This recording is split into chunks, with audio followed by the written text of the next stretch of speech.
You know what they say? All toast is toast.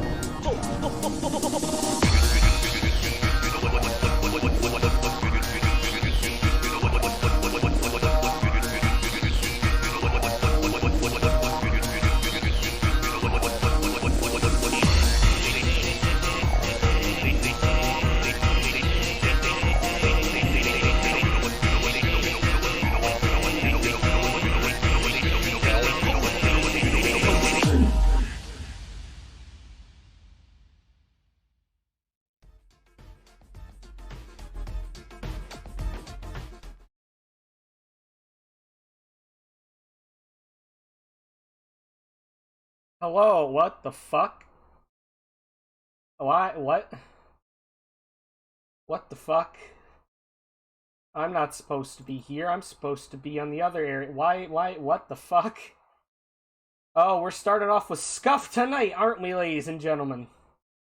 Good lord, okay. OBS. I want you to capture lookouts. Not this. Not fucking VC face. What the fuck? There we go. Now capture lookouts. No, nope, now it's not going to capture lookouts. Yeah, that's fucking great. Anyways, hello. Yes, you heard right. There are, in fact, gay cowboys here tonight. But before we can begin with the gay cowboys, I need to get the gay man in here with me. You know, we need that gay representation. Because obviously I'm not enough. So allow me to phone in the gay representation.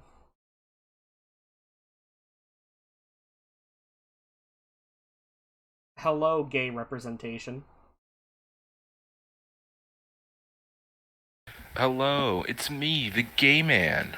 Hello, yes, that is what you are, the gay man. Hello, the one and only. Yes, there It's are no just other me. gays here. Just you. No other gays. Yeah. Let's get the game on. Oh man. Oh, it is capturing correctly now. Okay, I don't know why the fuck it was capturing me at the start instead of the game, but you know. I saw that. You were. Oh yeah, you saw that. Oh, I saw you. You were struggling. It was so funny. I laughed. Yeah. The gay man and the pan man and cowboy. No, we are not calling it cowboy beat off. Oh my god. Oh no! The stream! Yeah. No. It's broken. It absolutely is that though. No, it is not. Anyways, so we left off. They finally confessed their love for each other. You know. Oh yeah, and we like cuddled. Yeah, It was great. They cuddled. Yeah. Sorry. Yeah. Yeah. Them. That's right. Them. Cowboy bebop, more like cowboy bebop. Yes, is a pretty good reaction to that. Thank you, Spartan. Anyways, this is the next day. Now, I labeled this stream as the possible finale of the Gay Cowboys. Because knowing us, we're gonna be derailed into the most idiotic of subjects, and we're not gonna even get to the next fucking sentence within a full hour. I think we could get it today. Do you, I Jin? hope. No. Do you really? I've forgotten, like, everyone but my own and old man's voice, and I don't even think I can do that right, because I couldn't I'm even do it right facing a last terrible stream. predicament, Captain. I have to say that? What's that, Steve? Cock joke. Alright, anyways. We cuddled, they cuddled. Oh yeah, they cuddled. Both sheep cry. Anyways. Oh my, it was great. I loved it. But warm. Can I read the text now? Yeah, I'm sorry. Thank you. Thank you kindly, gay man. Thank you for the right to read text. And gay man giving me my rights.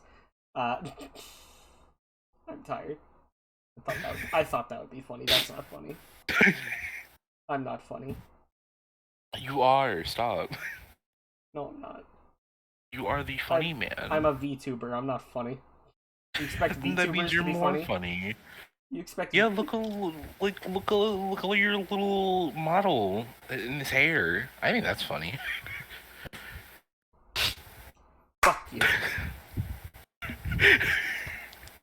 Fuck you. My hair is gorgeous. That's cool. Yeah, it wiggles. You look at it. It got jiggle physics. Look at it go. My hair can jiggle. Remember what I said at the start of the stream about how we were going to be derailed into the stupidest fucking topics? Yeah. And we haven't even hit left click a single fucking time. The music in the game hasn't even started playing yet, as far as I can tell. Go ahead.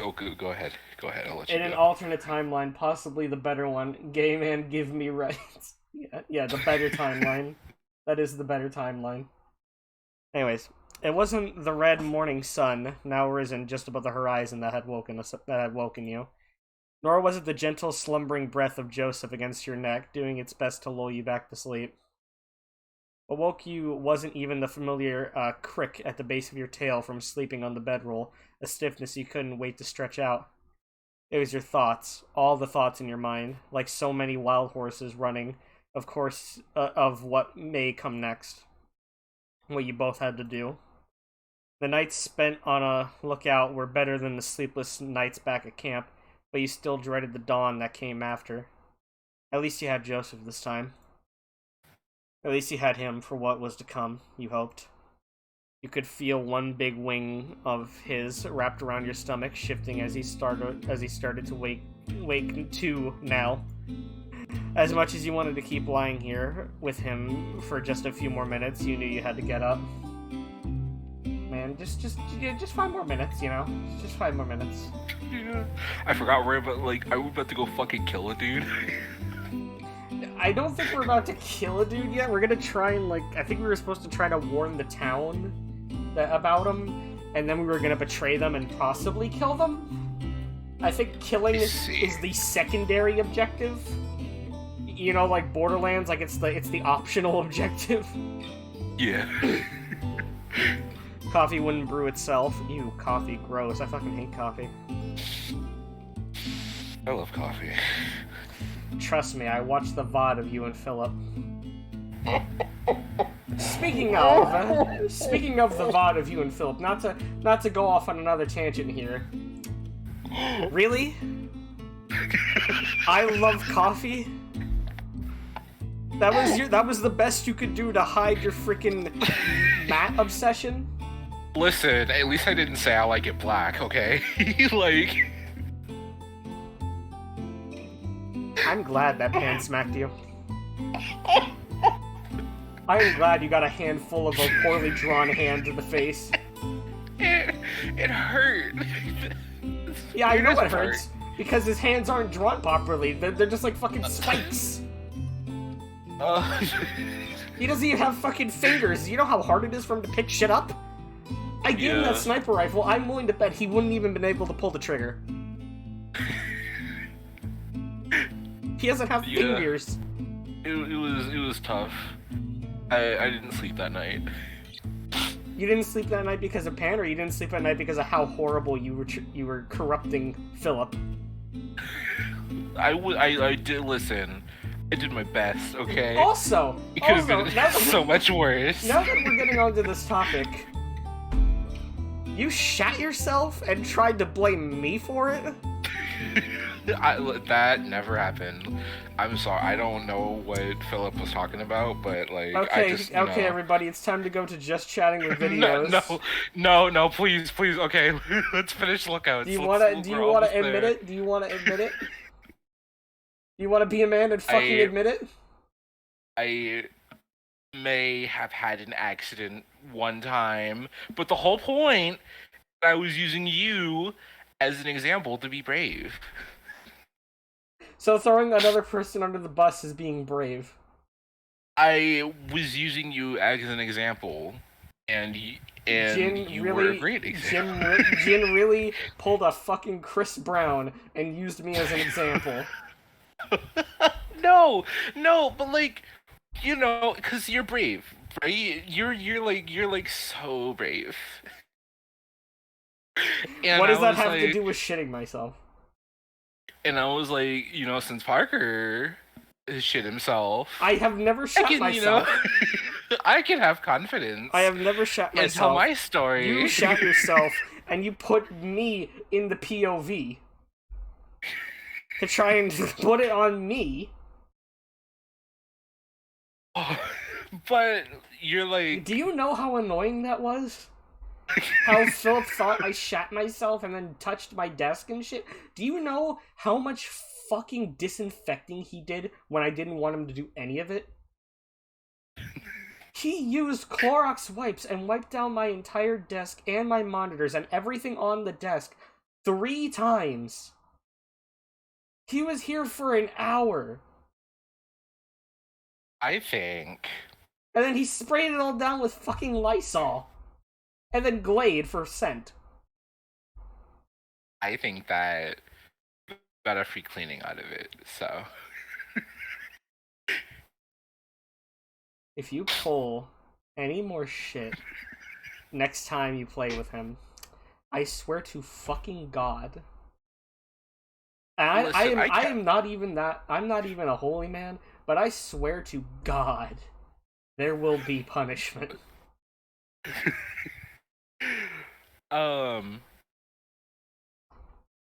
I think it'll be good. Fucking fruity ass son of a bitch. Sliding off the bedroll and through the dirt, you let Joseph's arm down gently. No more coffee. No more coffee. Crouching low on your knees, you gave his hand a gentle squeeze, feeling the soft, dry, dusty feathers beneath your fingertips. Holding this moment in your head, that it might stay there. You stood up, dusting yourself off everywhere you could. Time to get ready. Even with Joseph here, your morning routine was mostly the same, just doubled, you supposed. Feed and water the horses, both of them. Make a pot of coffee, double the amounts though, let it brew for a little longer too, on the same fire as you'd used last night together. You kept thinking while the coffee boiled. There were many things you didn't have time to think about yet. Even so, unimportant thoughts still rose. An unimportant thought that kept bubbling up was how nice it was to not have the usual knot in your stomach. The tightness that twisted every time at camp when you had to get food or a drink. To use the same tools at the same space as the others. It was nice not to have to worry right now. You thought about sharing this. Joseph wouldn't complain about having to get coffee from the same pot as you. He wouldn't get angry that you were handling his stuff. Could it have always been this easy? Your stomach rumbling snapped you from your thoughts. Of course, you'd forgotten breakfast. You went back to your bag and unwrapped some salted pork, hopping it between your teeth and tearing a chunk off. You always liked how chewy it was. Ew. Ugh. No. That's not jerky. That's just... I always imagined it would be jerky. It's just pork with salt on it. It's not jerky. Like... No, I mean, Jackson's a wolf, right? Yeah. Jerky is like dehydrated, and you sit it in a marinade and stuff, like teriyaki. Who probably likes it because he's a wolf? Oh. Are you being furriest, Jin?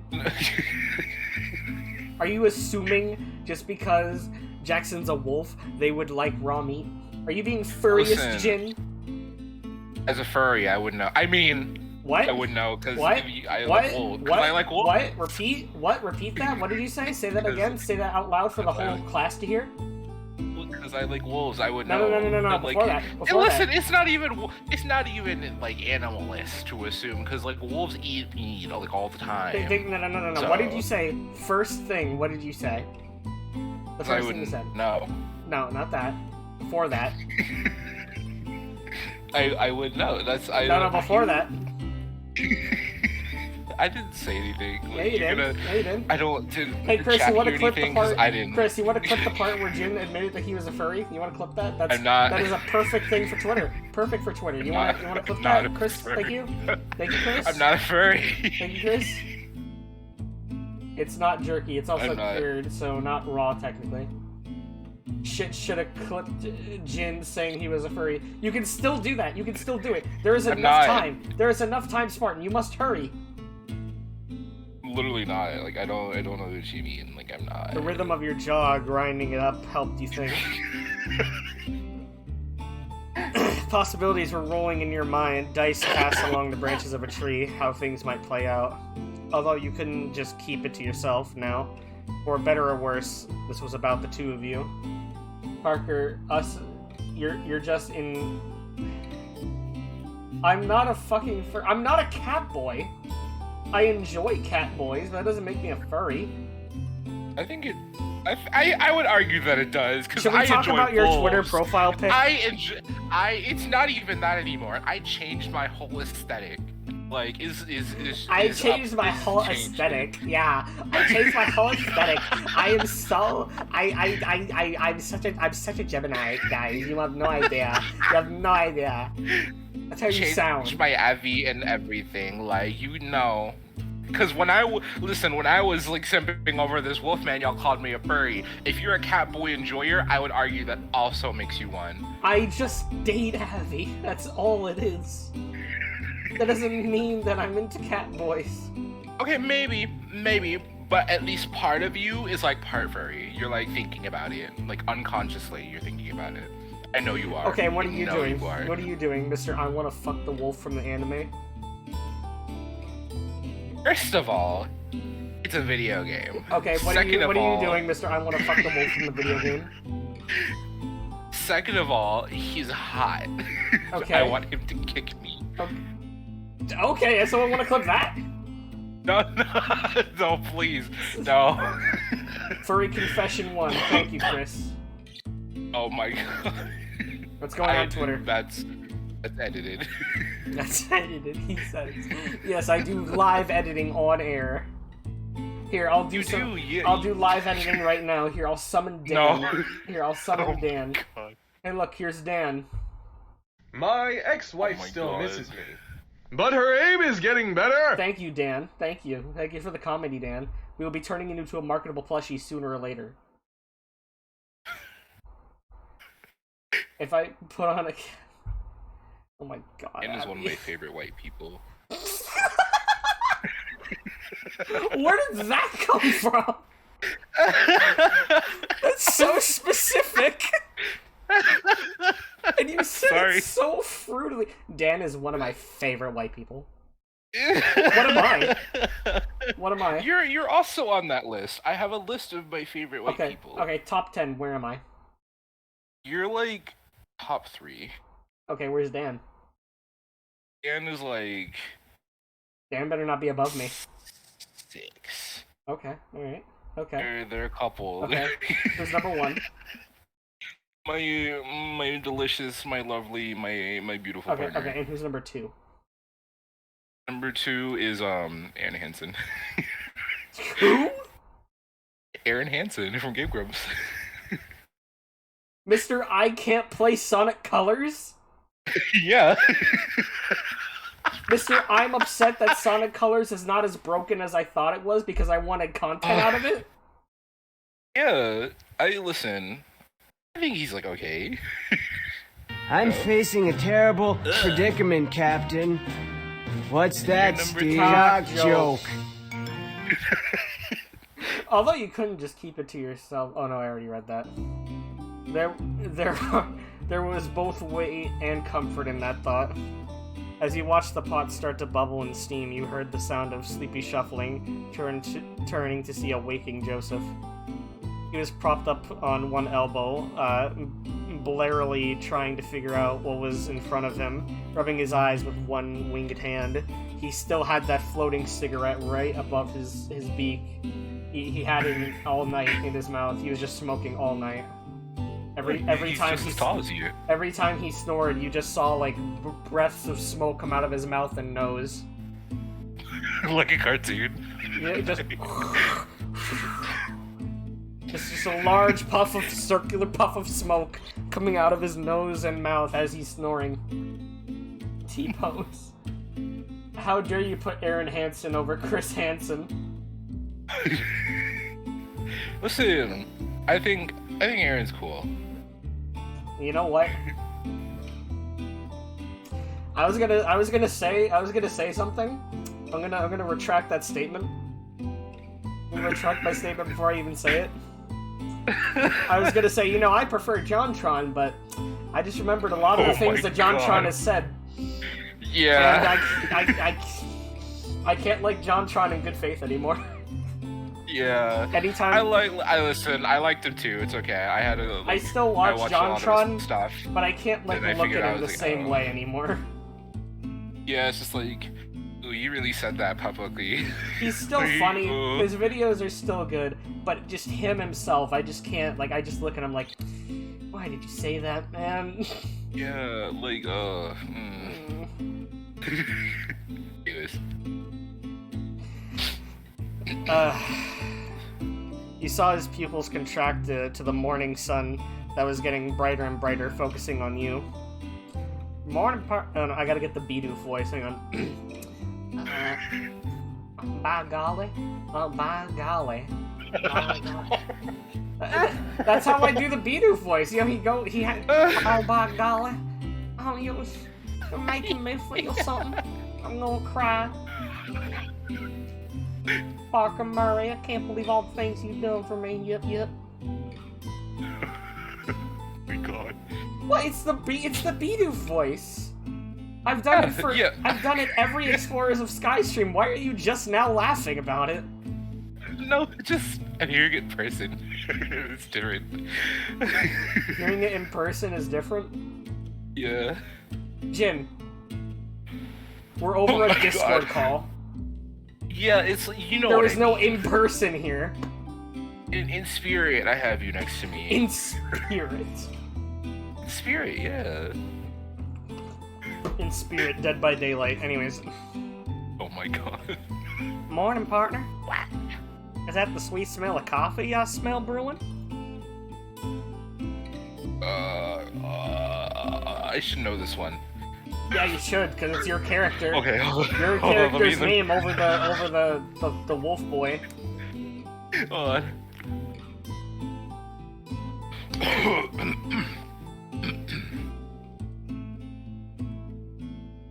We're waiting. Let me sip. Oh my god. Faster. Okay. Sipping your coffee that you love because of Matt. Because of Matt Dream Daddy. Yeah, it's his personal brew. Just, oh man, I love coffee. Oh my god, I love coffee. Oh, Philip, do you know how much I love coffee? Philip, do you know how much I love coffee, Philip? Philip, do you know how much I love coffee? I just love coffee, Philip. Oh my god. That's how it felt watching that VOD. Dude. As a white No, person, white people are the reason I can't look at Garcello anymore. No. What Garcello? You mean, there are lots of Garcellos in the world. Do you mean fucking Garcello from fucking Friday Night Funkin'? Do you know how many times I got compared to Garcello when that mod came out? No. Oh my god. I got compared to Garcello so many fucking times. Because, oh man, it's so funny. You know, two semi-goth guys that are, you know, chill. They both smoke stuff. You both wear green. Oh, fucking Garcello from Friday Night Funkin'. I was so confused. I It was just fucking said that, and it just fucking yelled right over your head. Listen. Are you fucking daft, sir? I'm sorry. Listen. I think that's like the only Friday Night Funkin' mod that I know, and I watched it like a year ago. So, I'm sorry. Stop comparing me to Garcello, Spartan. I swear to God. Strong and powerful. I had like a mini crush on Garcello. I was like, this character is from a rhythm game, and I need to stop. And a year later, I am once again fawning over characters from rhythm games, so nothing changed. But You're like, I need to stop being so obsessed with Garcello. Oh my god, Yeah. Joey Legion? yeah, and now I'm like playing like fucking Project Sekai, and I'm like, Hatsune Miku. Oh my god. You are too My gay to phone. obsess over Hatsune Miku. If you another small tangent. You would be very disappointed to figure out how much money I've spent on yet another gacha, but this time it's on my phone. Please enlighten me. It's really fucking bad. I think I spent. Please enlighten me. Okay, so they have like a monthly thing. Okay, and just that skip is to the part where you tell $5. me how much money you spent. I'm trying to like calculate it. Like, the monthly thing is like $5, and I've spent around 6 months of that. And then the battle pass I bought once, which is $15. Oh yeah, Crix, thank you for the And reminder. Miku is a minor. Thank you for that, Crix. No, Appreciate it. not like simping over her, but like the game itself. There are characters in the game that I like, and then I spent $30 on a banner. Okay. And it did not get the card I wanted for. Okay. So that's $60. That's $75 already. Okay, now how much have you spent altogether, if you had to take a guesstimate right now, live on air, for all the viewers to hear? Like just fuck. Just take It's probably- just take your best guess at it.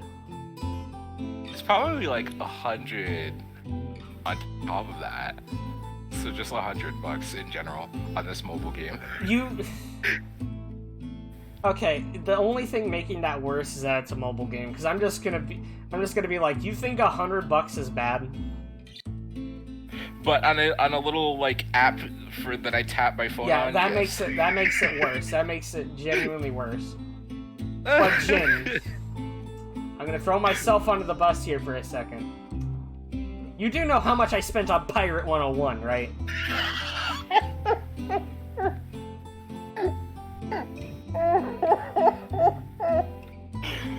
Oh my god, how much? Over the course of multiple years of my life, 1K plus. Oh my god! Oh my god! On Pirate 101. This was said live on stream during those streams. You obviously don't watch them. No. I mean, I've missed a couple of them. I mostly lurk, but holy fuck, I did not know it was that much. Listen, I haven't spent $1,000 on Genshin and this gacha game combined, so I'm a little taken aback. Listen, here's the thing, though. You spent it on a mobile game and you spent it on Genshin, so you're automatically worse. Alright, end of topic. Let's continue. Now find Jackson's fucking voice. Okay.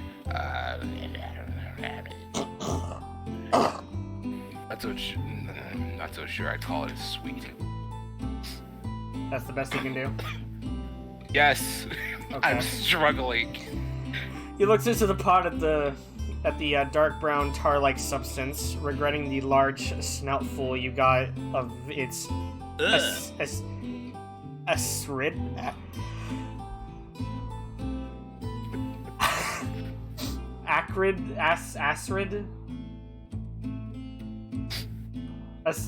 I want to say acidic, but I don't think that's acidic.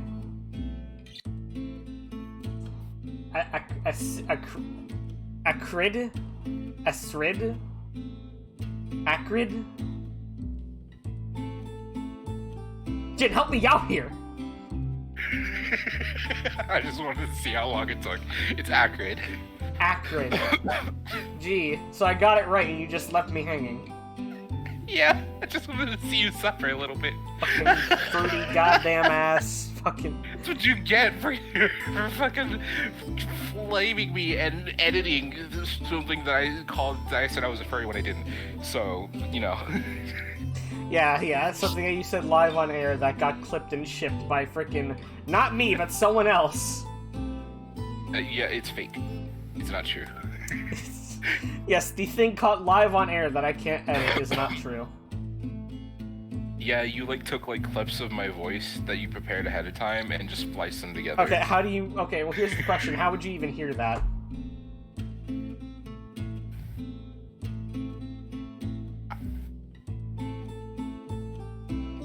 You looked into the pot of the dark brown tar-like substance, regretting the large snuffle that was accurate.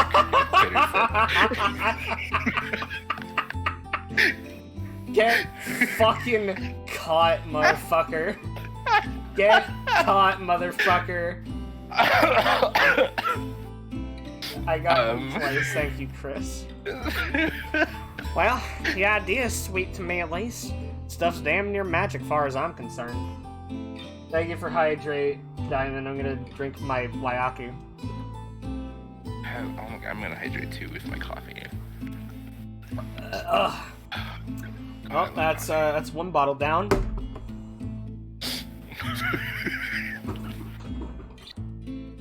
Alright, how many bottles of Waiaki are on my floor? 1, 2, 3, 4, 5, 6, 7, 8, 9, 10, Dude. 11, 12, 13. Dude, 13. And this 14th one that's not finished on my desk. Oh my god. Did I mention I like Waiaki? My favorite brand of bottled water? Oh, it's water. I thought it was like wine or some shit. I don't know. You think I'm an alcoholic? How do you want me to answer that? Truthfully. A little bit. I mean, don't you have like a drink offer on your Twitch? Nobody has redeemed that for months. Okay, let's change that. You're not gonna fucking redeem it. Oh dear God, no more coffee. You're not gonna fucking redeem that. You're not gonna do it. You're not gonna fucking do it. Where's it? You're not Where gonna is fucking do it. You're not gonna I fucking can't do find it. it. Oh, there it is. You're not gonna fucking do it. You're not gonna fuck. I'll chat. I'll be right back. Jin, entertain the masses. Alright, I got you. Hello, If I come everybody. back and My you name. fucking advertising your Twitter. There will be hell to pay. I hope you realize that. I won't. I promise. Anyways, hello, everybody. My name is Yets Jin. I hope you all are doing so well tonight on our almost final play of Lookouts.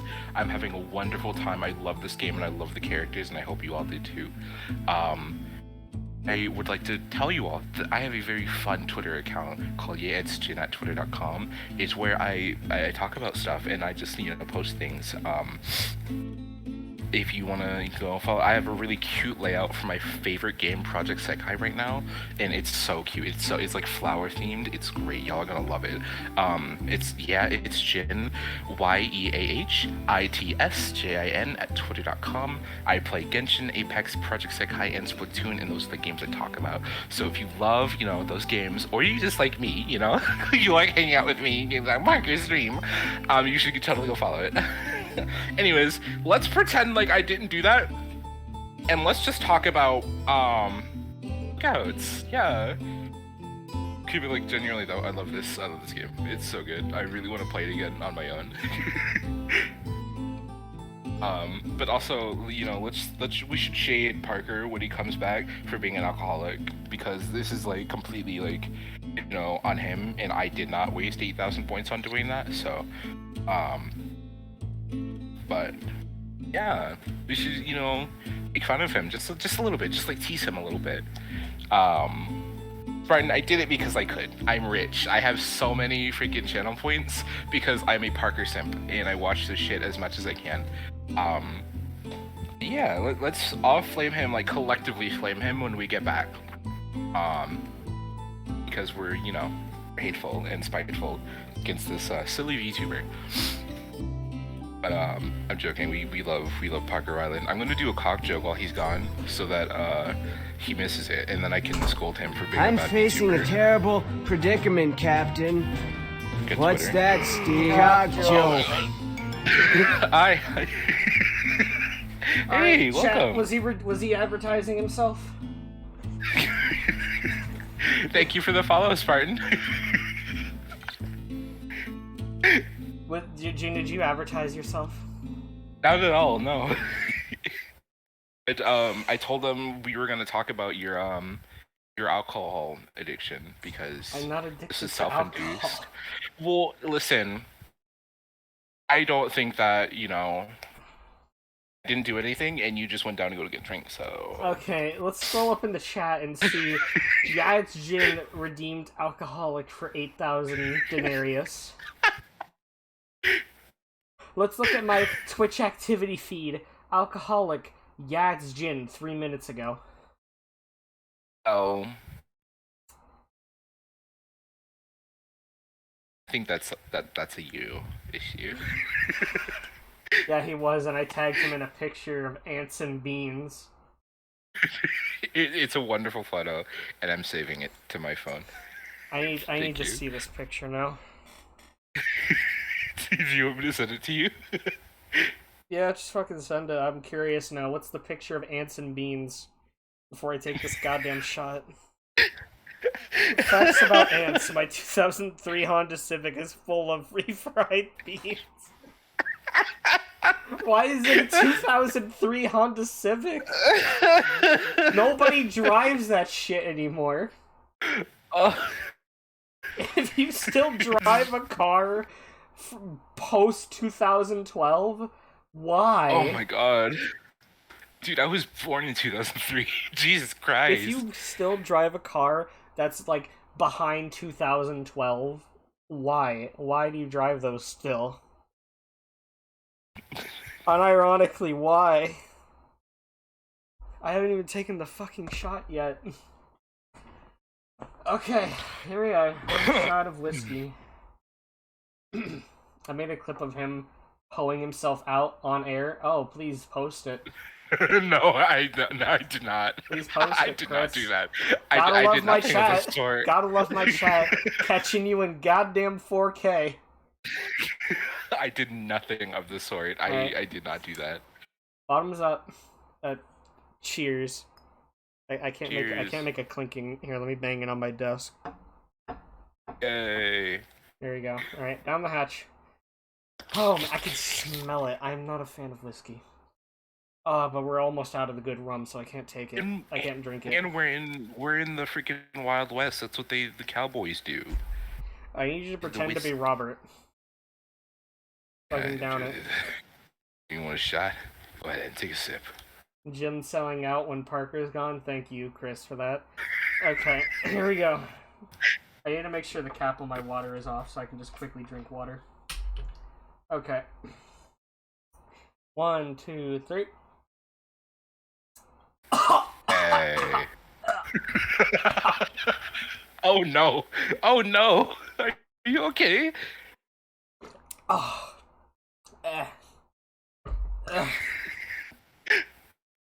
Oh. Are you okay? Maker's Mark is not good whiskey. Why can't we get any Irish whiskey? Why can't we get any of the good shit? I mean, it's better than what I almost drank. I don't know anything about fucking alcohol. I almost poured a shot of a liqueur. That would have not I ended think well. you enjoyed that. I think that sounded very nice. A liqueur? Yeah. You know you're not supposed to drink those as shots, right? That's basically just alcohol-infused sugar that's like 2 times as strong. That shit will melt a goddamn tooth if you just took a shot of it. I'm like really bad with like anything that's like bitter or remotely bitter. I like sweet things. I'm very much very fruity in a literal sense. Yes, you are. The shot glass over here. Okay. Oh. Whew. Pose yourself, Parker. 1 shot. No one else can redeem it, so. I have it set on cooldown. I am down half of my hotbox denarius. From that one redeem? Yeah. Was it worth it? Yeah. Irish whiskey, that's for cocktails. Sipping whiskey is Kentucky. Well, I prefer Irish whiskey. Anyways. With surprising energy for someone who had just woken up, Joseph whipped the blanket off of him, standing and dusting himself off. He watched still as he stretched. His fingers locked together, wings pushed and pulled, in front and behind. He stared gloriously at his voluptuous bird ass. The way the feathers of his neck parted and ruffled as he rolled his head around his shoulders. The hem of his shirt, usually tucked in but now loose after a night's sleep, rising ever so slightly as he twisted his body. He sighed as he finished, wings on his hip, and met eyes with you. What are you looking at? Just calls you a slur. You're looking at fag. I'm sorry. Why I'm did sorry you that I say should that not so be drunkenly? I'm the one that took a shot. Sorry. You just slurred that. It's like, that's how you fucking sounded. What the fuck was that? I was trying to do the voice you do.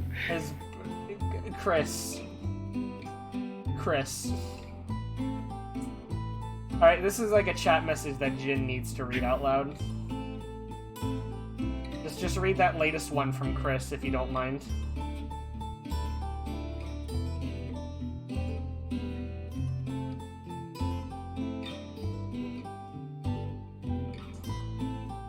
I'm waiting, Jin. You gonna read it? I'm like... Hold on, I'm like lagging out. I'm sorry. His bird.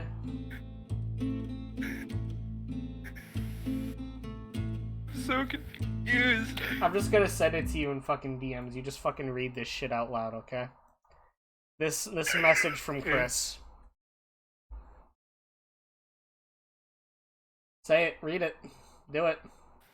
Oh my god. Read the line, Jimmy. And Chris wants you to read it.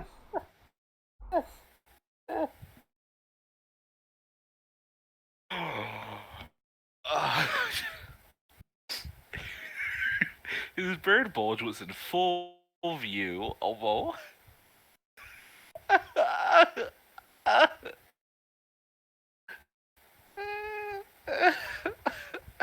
Just gonna let that sit for a second.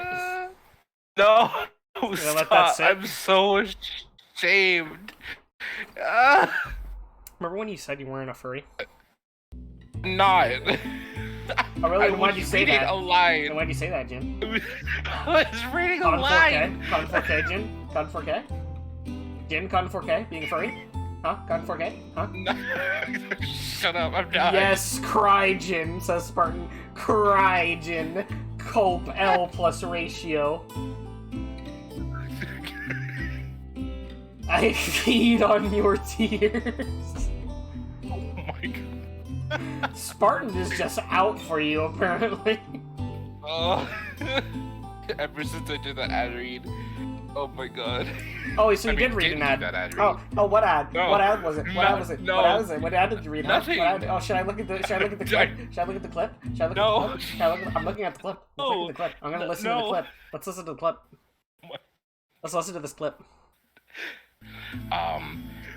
I would like to tell you all that I have a very fun Twitter account, xjin at twitter.com. Oh, It's where you I have a very fun talk Twitter about account? stuff and I just post things. And you just post things? Oh, you post things? Oh, should we look at some of the stuff that you post? Should we look at some of the stuff that you No. post? Let's look at the DMs. Huh? Let's look at the DMs. What's that one post that you posted a long time ago? No. What was about Joey Legion? No. What was about Joey Legion? Well, yeah. Where is it? Where is it? Where is it? Where is it? Scrolling up. Scrolling up. No. No. Where is it? Where is it? Show yourself. Show yourself. Tweet. Oh yeah, the fucking emo Shaggy from that fucking anime. Another person compared me to them today. Shaggy? What? What the fuck was his name? Parker question, I'm watching this show and I saw this character. They told me it looks like your model. Do you agree? Oh yeah, Ira. Yeah, another person compared me to them today. Oh, I'm so sorry, but listen. Why am I constantly being compared to Goth Shaggy? Ira is really cool. I like him. I'm not that there's anything He's a wrong with comparing vampire. me to stuff. I'm fine with it, but still, I just 2 in a row. Alright, where the fuck is it? Where is it? I need to find it. Ah, yes, here we go. Joey, where the fuck did my shit go? Me in the kitchen making brownies.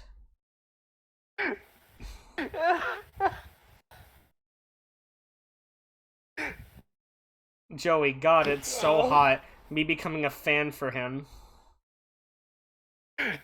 Listen, okay, now I don't do DVD Twitter anymore, so I'm legally not allowed to make any more Joey tweets. But you're still going I'm to. just glad you can see the one I made today. The one I made today about a werewolf, it was really bad. Okay. Where is it? It's nowhere, it's gone. It does not See exist. the way he's smiling? Why are you Lying. smiling? Because you're with a man? Whore? Actual Jin tweet? That's just me shitting on this orange-haired little gay person from my silly This picture Gotcha of game. Mr. Krabs with really long eyelashes making this noise.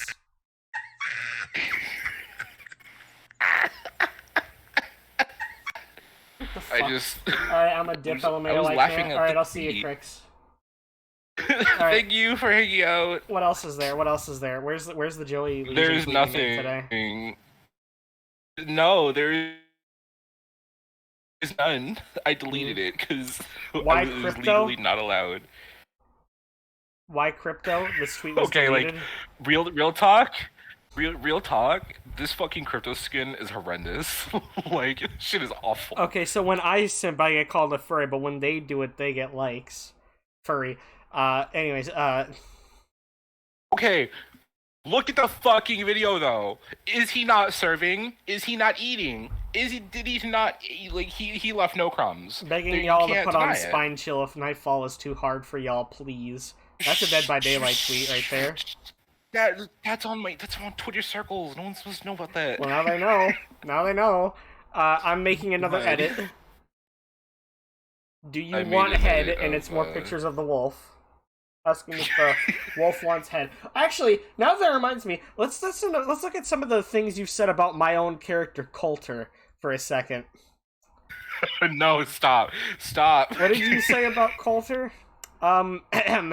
Do he want sloppy toppy behind a building? Because I will. Ask him. I'm joking. He's not real. Make him real. I want him. Now. Feel free to use the clip. I got the 8 seconds of the line. Thank you. Oh All right. my god. Everyone is just like lining up against me today. What the fuck? Are you gonna post that picture, like, why is everyone mean to me, but it's the picture of the Amogus with the fat ass? Is that what you're gonna do, Jin? Yeah.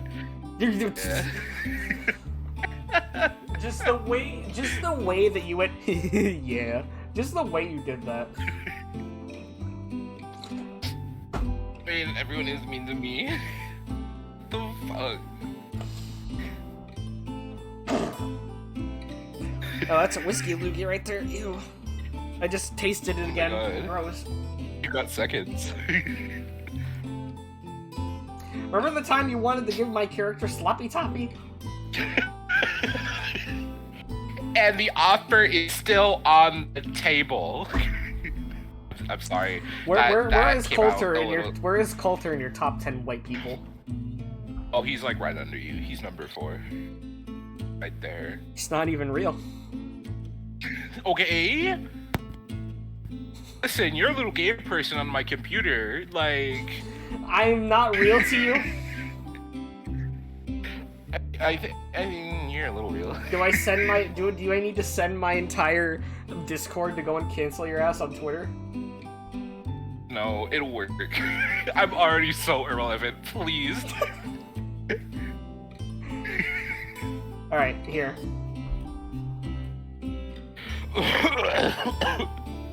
Okay. Nothing. Just Remember like when I how said I said that we were nothing going to? stream. This would probably not be the finale. Well, we are 54 minutes in right now.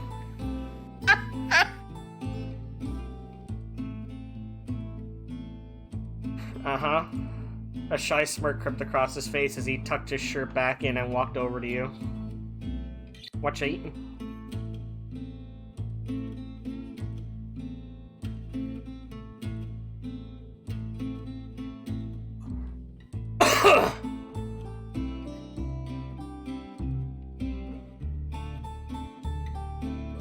Hello? Earth to Gay Boy? Hello? Your fucking internet crash again?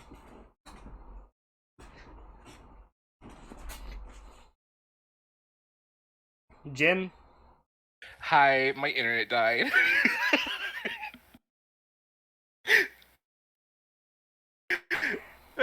I'm sorry. I'm here now. Read the line, Bart.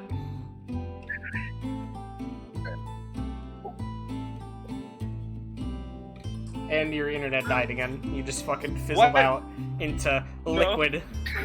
I'm so sorry. Are you gonna get a better router? It's all we got right now. I'll move a little closer. Hold on. Rip Gay Boy Wi-Fi, says Chris. Yeah.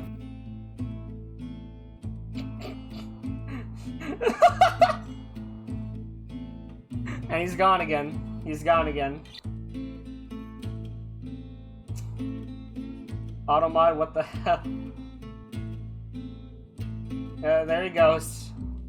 There goes my hero. Watch him as he falls. Down, down, down. Down, down, down. He's just gone. Will he ever return?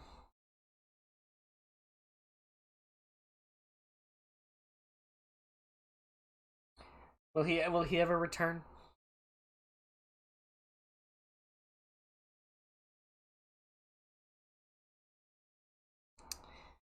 Oh, he's back. He's back. Is he back? Hello? Hello? Hi. I am so sorry. Okay. Okay. We will finish this tonight, I promise. Will we? Okay. Because we're already about 2 hours. We're an hour in now. Okay, in this last hour, we got it. Let's go. Speed round. Oh, pork. There's some in my bag if you want. I think I will, thank you kindly. And you get some cups too. This coffee looks about done. You look behind you at Joseph crouched as he dug into your bag, giving you a quick thumbs up. You stare voluptuously at his bird ass. Right into his bird ass. You turn to the pot again, trying to look away from his voluptuous bird ass, and stirred it with a spoon a little. Joseph came back around and sat beside you, setting 2 tin cups on the ground with one hand.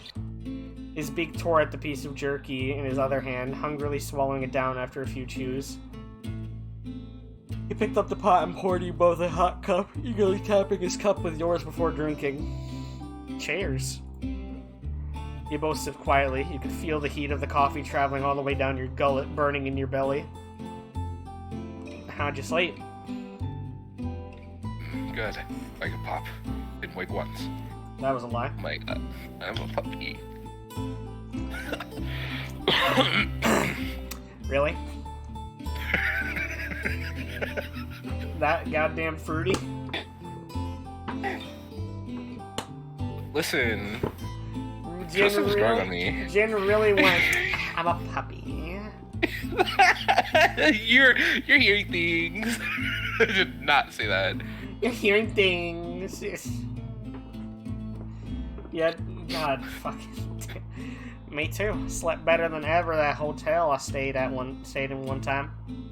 I swear the sheets on that bed were the softest darn thing I've ever touched.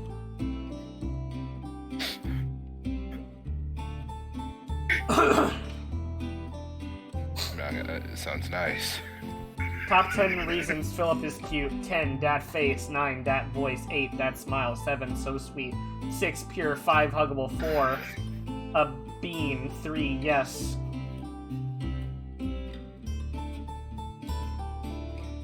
Where's 2 and 1? I think I agree. You can't just leave us hanging, Chris. I can't wait to hang out with Philip again. I can't wait to kill him off one day. What? Whoa! Hey, you better not! No! Listen, I am the master of my own character's destiny. I can do literally anything to them I want. If you're gonna kill him off, let him say fuck just once. That's so specific! You just want him to say fuck before he dies? Yeah, just once. What about when Panrake dies?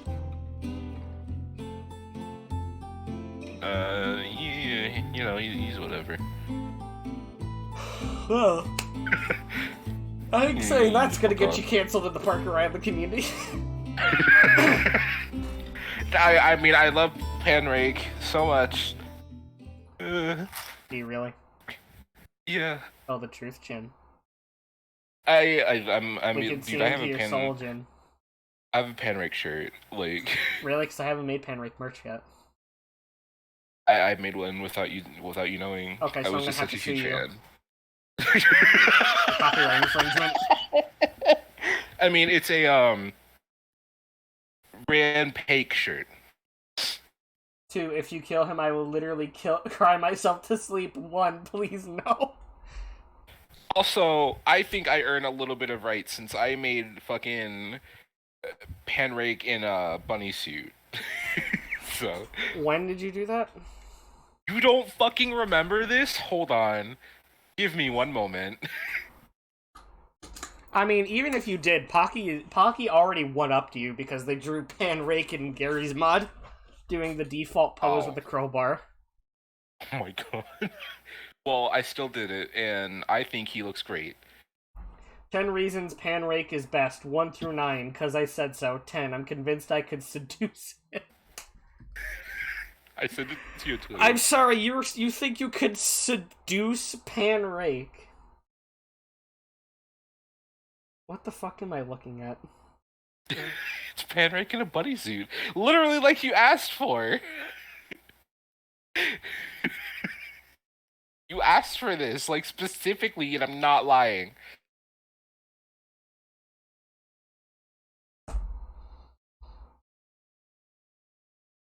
That's enough of him. We will not be ever playing video games together ever again. This is my official call-out post to Jin at twitter.com.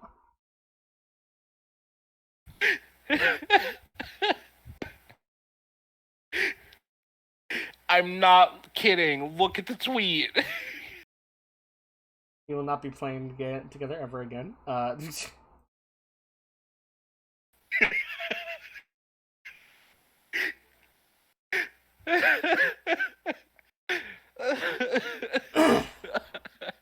Is it safe for work to show on Twitch.tv? No.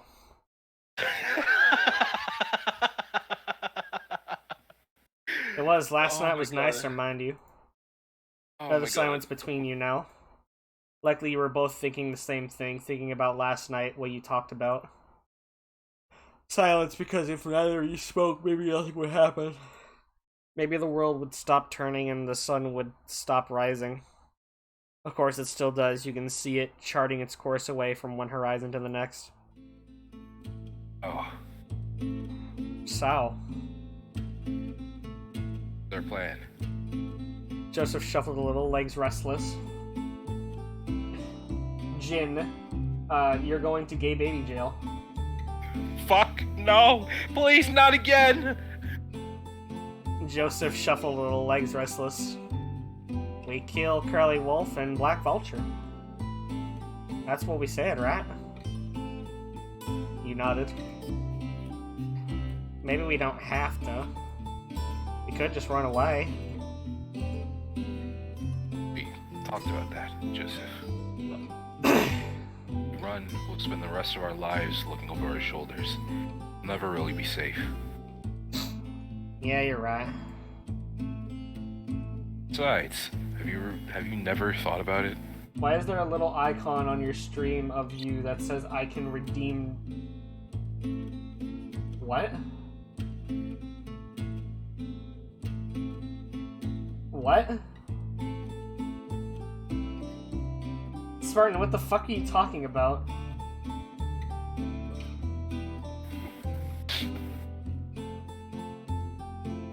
What the fuck does that mean? What the fuck? Why are you laughing? Why are you laughing? What the fuck does it mean? Streamlabs?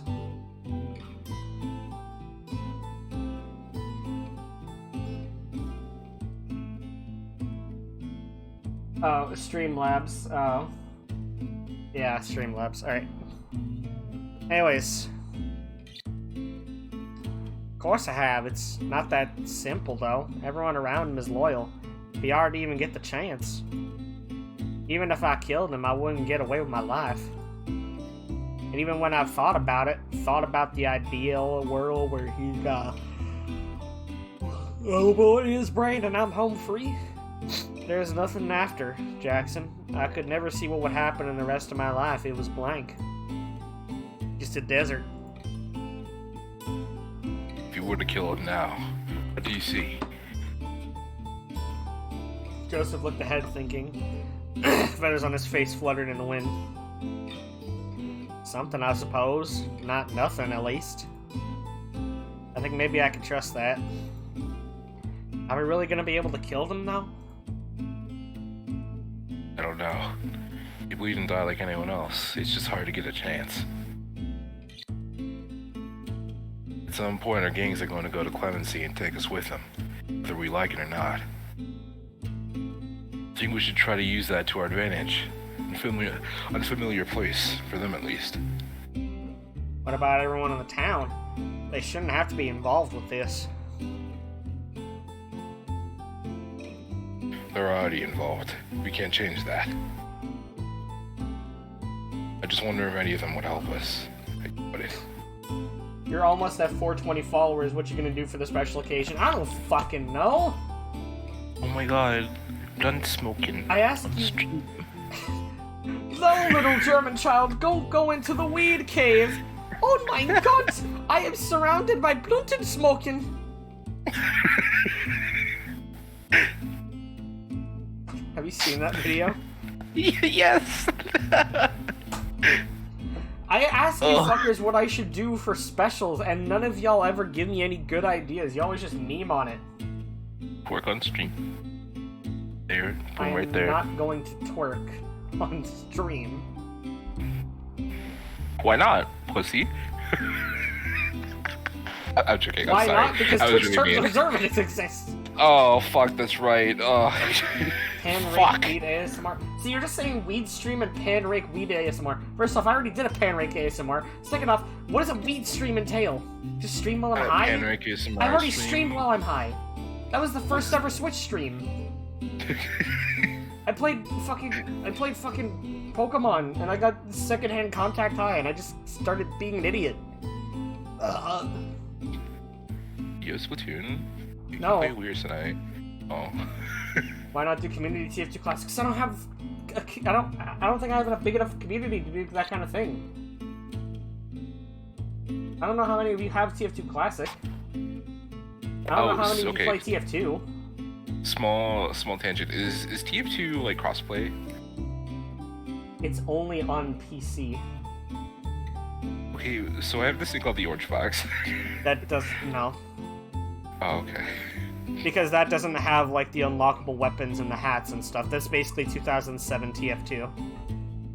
I see, okay.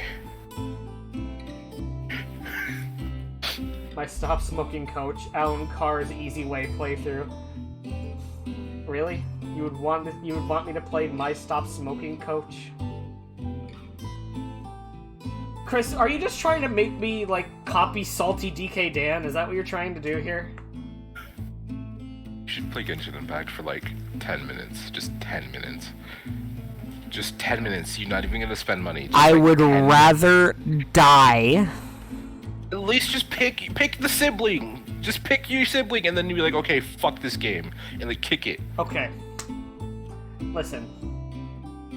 If I ever get Twitch partner, I will play Genshin Impact on the stream for a full 2 hours. Oh my god. But only if I get Twitch partner. Which means I need to have an average viewership of 75. I'm gonna hype you up. We're gonna do it. Yeah, we're gonna do it. You should play like a whole host of the dumbest meme games. I don't know what those are. I don't know dumb meme games. Fight me on Smash and I just fucking rock your shit for 2 hours. Sorry. You know, it's not a bad idea. You know, it's not a bad idea. No, no amigos. You know, Don't fucking. Where's Hammer Slam? No. Fucking Hammer Slam. Should we watch your shit get wrecked by Hammer Slam again? I fucking. You wanna know? Okay, Hammer Slam. I can deal with it. The one character that like actually like made me a little upset was your fucking Inkling. I forgot what his name was, but Denny? Yeah, Denny. God, that fucker. Why do you Denny made hate me Denny? so fucking mad. I don't know how to fucking fight against Inkling, like at all. Are you just upset because he has unflinching smash attacks? Yeah. Yeah. You know he barely hits those. Still. Fuck him. And Hammer Slayer. And all of your fucking beavers. Jin, I think you have a skill issue. Look.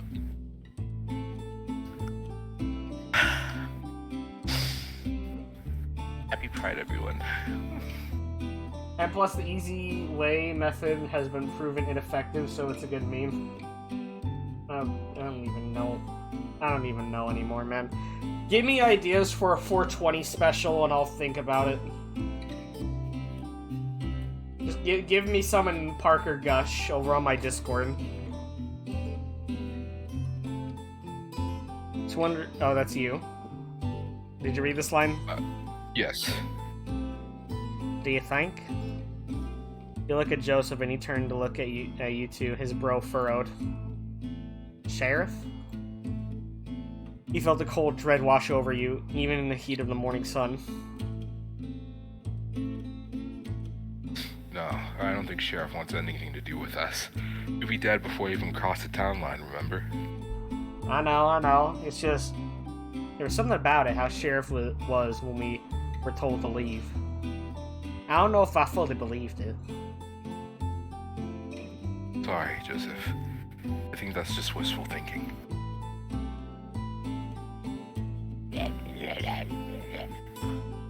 Guys, I'm not gonna do the salty DK Dan stop smoking thing. I'm not gonna download a bunch of meme games and play them. I need other ideas.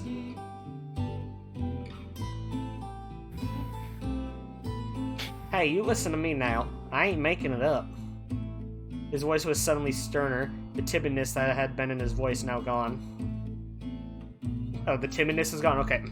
I'm telling you, Sheriff. I don't think Sheriff... I'm telling you, Sheriff. I don't think Sheriff wanted to tell us to leave. There was something far too sad about it. You saw it too, right? I'm not imagining it. You thought back. It had hurt too much to dwell on it, but now that you thought about it, you had to agree. It wasn't like other times when you'd been exiled or barred from places. There was anger, but there was also frustration. Disappointment. That wasn't normal. You might be right. Even so, I don't think we can go waltzing in back to Clemency and expect Sheriff to welcome us with open arms. Still don't even have a plan. I think we need to talk to Sheriff. Even if we don't have a plan, Sheriff needs to know what's coming. Yeah, you're right. I just don't know how. Need to get to Sheriff without being seen, ideally. I don't want to risk getting shot, however unlikely. Without being seen. You set your coffee down, getting up and walking to the edge of the cliff. You jumped right off. The game is over. I'm a horrible person. You didn't need binoculars to see the shape of the town from up here, how the land moved and shallowed down towards the buildings. You looked along the cliff in the opposite direction to where you'd gone yesterday. Hey, Joseph. I think if we ride our horses out this way, we can maybe get back to town from the back. Sheriff's office is at the back of town there. If we surrender ourselves, we might get to talk to Sheriff. Joseph got up from where he was and walked over to you, looking along the cliff where you were pointing, sipping his coffee. Yeah, that could work. What, not a fan of the idea? Oh no, we can do that. This coffee is just mighty vile. He held the cup over the edge and tipped it upside down, the brown sludge falling into the sand below. You make coffee like a queer.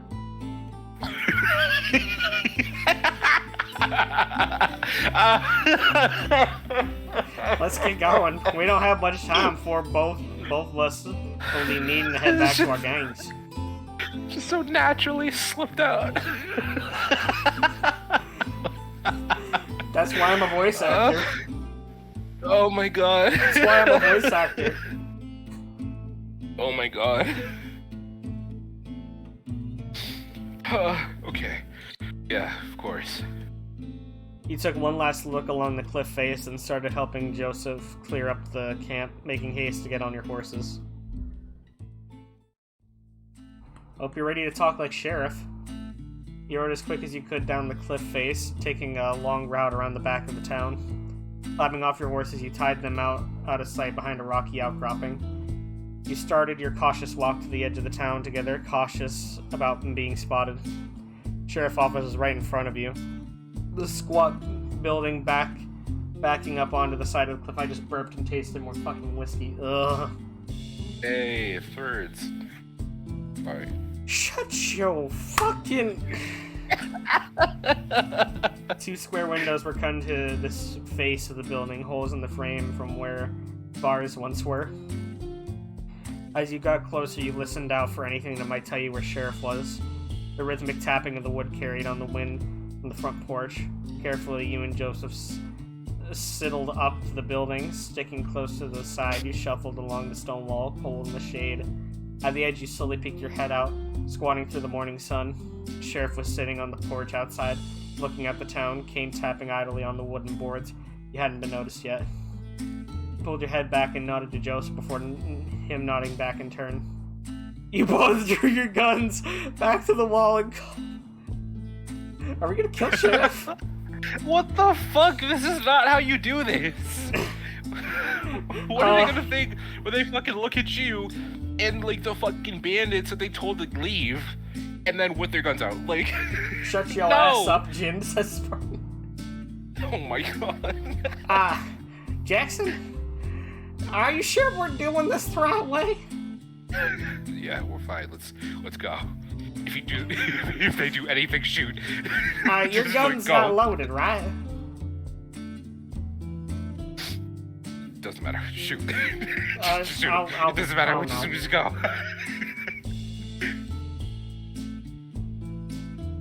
Sheriff. You want to talk to the we want to talk to the sheriff. Pulls out guns. Yeah, like, what the fuck? You heard the panic shuffling of someone getting out of their chair and the cocking of a gun. Who's there? That's the sheriff voice? Dude, it's been like 3 weeks. He's in a cane, dude. Okay, I specifically remember giving Sheriff like a tiny fat voice. Like Alright, fine, like then. a little Fine. like a little feminine. It's us, Sheriff. Joseph and Jackson. Isn't that confusing? Don't you hate it when they both have J names? Listen, You you're get the one that confused all named the them time. both. You did! I just said that was my cowboy OC, and you were like, alright. I offered. Let's fucking do you it. didn't have to accept it. Alright, you know what? We'll just say it's your fault. and move Why on. has it been almost an It's hour us. and a half with 5 minutes of gameplay? I'm so sorry. Oh my god. I could probably I could go through this on my own and finish it in like a day. It's been like weeks. As you heard the sheriff's footsteps coming towards you around the corner, you both put your hands up, guns hanging limply by the fingertips. You stepped back from the building out of the shade as Sheriff came to face you, a gun loosely pointed at your direction. What am I looking at here? Why are you back? Are you surrendering? Yeah, kinda. Sheriff, we need to talk. Real this time. Oh yeah? And I'm supposed to believe any cobby... Whoa. Jesus Christ. Are they calling you a slur? It was not ready for that word. I'm supposed to believe any collywobby you say now, am I? Oh, we... We know we betrayed your trust. We lied to you about why we were here, but we didn't lie about the danger to the town. We're asking you for a chance to explain ourselves. The sheriff's brow was furrowed. You could see that even under the tough and scaled skin, a few moments of silence passed between you. The sheriff holstered the gun slowly and calmly, the click of it uncocking, letting you breathe freely again. Shoot! No, I'm just... You just hear pew! Jackson, what in Sam Hale? Sorry. Shit's again, like... Sorry. Okay. Did I hit the head? No, he's still breathing. Jackson! Did I get him? Yeah. Doing that, nothing will come between our love. They start kissing right there. Dude, get back! Get back! What the fuck? Alright, read the line. Okay. Come to the office then. If we have things to discuss. You gave each other a look of relief as Sheriff turned to walk away, you putting your guns away as well and followed the lizard around. The office was darker inside than yesterday, the morning sun not quite shining in the same way. Sheriff stood with both hands on the cane, facing cautious and stern, still untrusting. So, fuck. You're Sorry. alright here? It just came out of nowhere. I'm sorry. Jackson, So, we're boys. we're talking with our bullets of friendship. Yeah. Don't worry about it being lodged in your throat. It's just, you know, there to help you speak. So, boys, what do we need to talk about? Oh yeah, thinking about lodged in throat makes me think of all the fucking pictures I have of Coulter stabbing people in the throat. It's great. I love him. Gee, I can tell. Yeah. The offer is still on You're the not table. giving Coulter sloppy toppers. Have you asked him? I think he wants some. He's not real. Okay. How am I gonna ask a fictional character? I still want him. Hey, give me a fucking Make it second. happen. Give me a fucking second. I gotta open up fucking voice mod. I can't believe I'm fucking doing this for just a little fucking skit. This is gonna take a minute, chat. Get comfy. I need to do this now. Because Jin being his fruity little fucking ass. Everyone, I'm Jin. Parker Riley is away doing some. I am still here, you fucking bitch! Alright, I need to pick the proper fucking voice. What was his again? Oh yeah. I'd like to introduce you all. Shut to the a little fuck fun up. app. Okay, I need to turn off the voice changer and go to voice, change this. Twitter.com. Change this to voice mod. Change the one in the stream to voice mod as well, except I can't fucking do that. What the fuck? I'm Properties. Jin. I'd like Stop to introduce it. you. Stop it, you little cunt. Alright, here we go. Ahem. Twitter.com. Ahem. Ahem. Coulter, do you want sloppy toppy from Jin? Why the fuck would I want that? I'm like really good. You have 5 seconds to walk away from me before I put a fucking knife through your throat. So you believe in my throating skills, is what you're saying? I'm going to kill you. In like the sheets, or You just hear him like fucking cocking his magnum. oh god. I'll like see you later. But that's like I swear how County gets fucking weirder every single day. this is like these facts. I'm sorry. I'll stop. Goddamn fucking faggots. No. Alright, now change that back to Blue Snowball. By the way, Twitch, I can say that. Because I am one of those. And now I Oh my open God. Task Manager because voice mod doesn't fucking close on its own, which is goddamn annoying. Was that worth it? Was that worth Yeah. the skit? I know what he sounds like now. There you go. Yeah, that's him talking through his gas mask. Jin, horny jail to you, says Chris. Yeah, it's been 300 days since my last visit. I was stuck here for a while. What do we need to talk about? We're gay and in danger. I know, what's new? Parker won't kill you in the sheets, but goddammit, Gay Tony from GTA would. I don't know who the fuck is Gay Tony. Oh my god, gay Tony. Alright. You look at Joseph and he met your eyes. They were darting around in a small way that they do, even when you're focusing on a point. He gave you a little wink. That was all you needed. Yesterday, when we told you about those outlaws heading here, that wasn't a lie. Or I guess it was a white lie. Our gangs know about this place, and they're gonna be coming here, cold or not. So you were scouting our town out. Makes sense. Still, I don't see what's stopping you from lying about this town. You both know we can't do much to defend ourselves from a whole gang. So frankly, if I'm picking up what you're putting down, and you don't want to hurt us, then just lie to them. Tell them we're armed to the teeth. Scare them off so they won't be stupid enough to... Oh no. Well, looks like we can take a small break while Parker Island is taking this phone call. Hi, my name is Yasjin, and I'd like to introduce you to a fun little app called Twitter. Twitter is a small app. You can tweet things and have fun. It's so great. I have a great time on this app. What's my at, you ask? Well, I'm so glad you asked. It's Yasjin at twitter.com. You can find my account with this cute new 25G Nightcore Day Project Sekai layout full of flowers. I love it. It's so melancholy. Like, it's giving depressed but aesthetic, because I am. You should come follow at itsjin.twitter.com, and I'll see you there.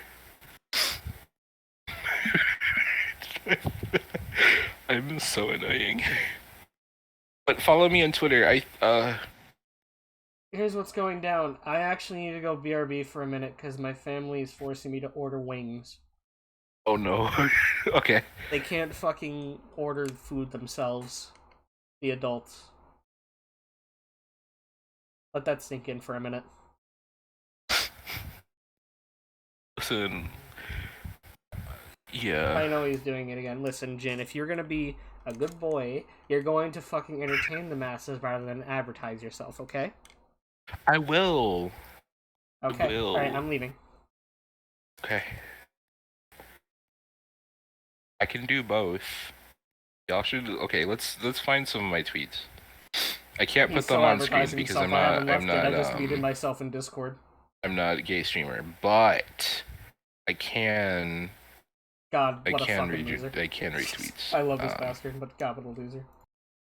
I have all these images and all of these things because I love Joey. I love Joey Legion.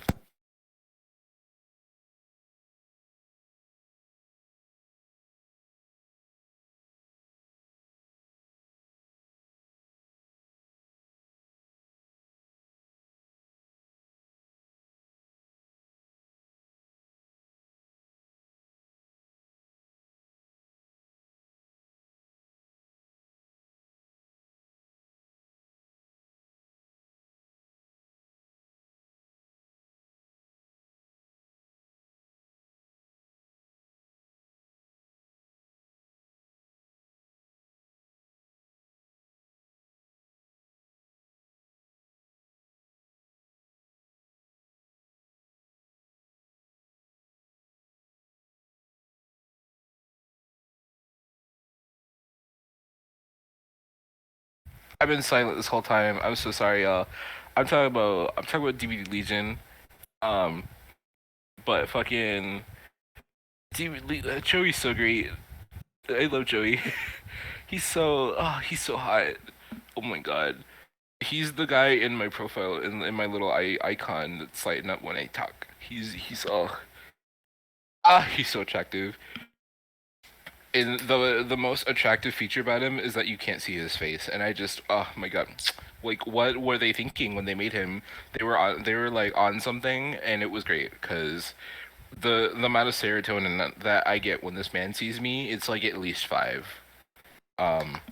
Yeah, you know, you know that like feeling, you know, when you like see someone and like your body like is just like has a natural reaction, like it just like shakes, you know. That's me when I see Legion. It's just it's insane. He's so amazing. He's just everything in the world that I could ever ask for. Like I could my god, it's just when you see him, I go nuts. When I see him, oh my god, my mind is like putty. Like my body is just like, oh my god, like Joey Legion, you know? It's insane. It's literally like something I can't even control. But it's like breathing, you know? Like I need Joey Legion in my life, and I would never tell Twitter this because you know, like y'all are exclusive. Y'all are like in the club, you know? I don't know how it is. Like I'm telling, like I'm like pouring my heart out to y'all. Y'all understand like the deeper meaning behind it, and I just like Joey Legion. Like literally, like I want to be him, but I also want him. You know, like I want like I kin him. I think that's what kinning is, cause we like fuck, dude. Like I just want Joey Legion in my life. You know, like I'm gonna get strong, and I'm gonna be like I'm gonna cosplay that shit. I'm gonna be so hot. I'm gonna be the Joey Mean on Twitter. I'm gonna come back to DBD Twitter for like a day.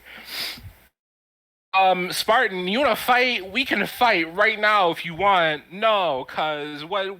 No, let's post up. Post the Addy. Where is it? Let's fight. Cause you wanna interrupt me, and I'm a Joey rant. Like it's on. It's on. We will be seeing you after stream. We will be seeing you after stream. As I was saying. Joey Legion is my favorite, and he should be your favorite too because he has a really cool curved knife. And you know what that means? I'll just let you fill in the blanks. But he's really cool. He's so cool. He's better I'm than all back. the Is it Legion still members. going on? He's so fucking cool. He's yeah. still advertising? Joey Legion. Period. Oh, now he's talking about Joey Legion, huh? Okay. I have no idea how to fill like the air, dude. Like. Yeah, now he's talking about Joey Yeah. Legion. I still have it on mute in God. Discord. I'm just listening Joey to this. Legion. Like I'm losing my mind. Oh my god. He's so cool. Like this like you know the outfit like that I'm wearing right now? That's like the best one. Like holy fuck. He has like some other cosmetics, but like the other ones are like they don't even compare to this one. This one's so fucking good. Pretend like I wasn't here. Like insane. Okay, I'm back. Yeah, it's fine. Hi. Hey, what were you talking about? How are you? I was talking about Legion. Okay, well, at least you're being honest, because I was here for here listening for like 5 minutes since I got back. I unmuted in the stream, I didn't unmute in Discord, I was just talking about your play-by-play. I'm sorry.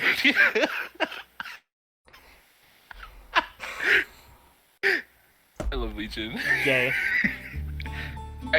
You know what?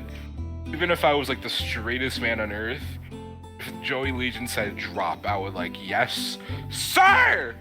So. Read the line, gay boy. I guess we could, but. You hoed his Twitter again? I'm not surprised. No, I didn't. You literally heard me talk about Twitter, or Joey. Yeah, and that involves your Twitter. Yeah. At least you admit it. Yeah, because Twitter's great. You should follow my Twitter. I tweet about a lot of art. A lot. I'm like really cool. Really Subscribe to Parker_Rylan on Twitch.tv. and follow Parker_Rylan on Twitter.com. It's Rylan_Parker, fake fan. No, I'm sorry. Fake fan. No. But also his cool, amazing, sexy, wonderful, voluptuous guest, Yetshin. Follow me on Newgrounds. Okay. But what? Look, I appreciate you trying to come clean and help somehow. This ain't our business, you see. It's not one gang, it's two. We're from the Curly Wolf gang. I'm from the Black Vultures. We're from two different gangs. Well, I'll be damned. You seem so friendly with each other. The thing is, Sheriff, we're dating. We're gay. We're so gay. We are beyond homosexual. We are homosexual. You're so homosexual. Sheriff, you have to understand, I touched his butt while he was asleep. And I felt it. I felt him touch my butt. Now you you're understand, asleep. Sheriff. How the hell did you feel that? Just don't even think about it. Just shh. I was there. This is like goes fucking insane. I'm following Ryland Parker on Twitter. I literally commented on his post earlier. Yes, he did. He did do that. Oh my god, oh my god. I touched his butt and I liked it. We don't want to work for him anymore, Curly Wolf and Black Vulture. We want to kill him. We need each other's help to do that. We can't do it alone, you see. Your heart was beating fast in your chest. Saying it out loud, saying it to Sheriff changed things. Before you could convince yourself otherwise, you took Joseph's hand in yours, squeezing it tight as you stood next to him. Gay! That, oh my god. Oh my god. Oh my god. So gay. Gay. So gay. So gay.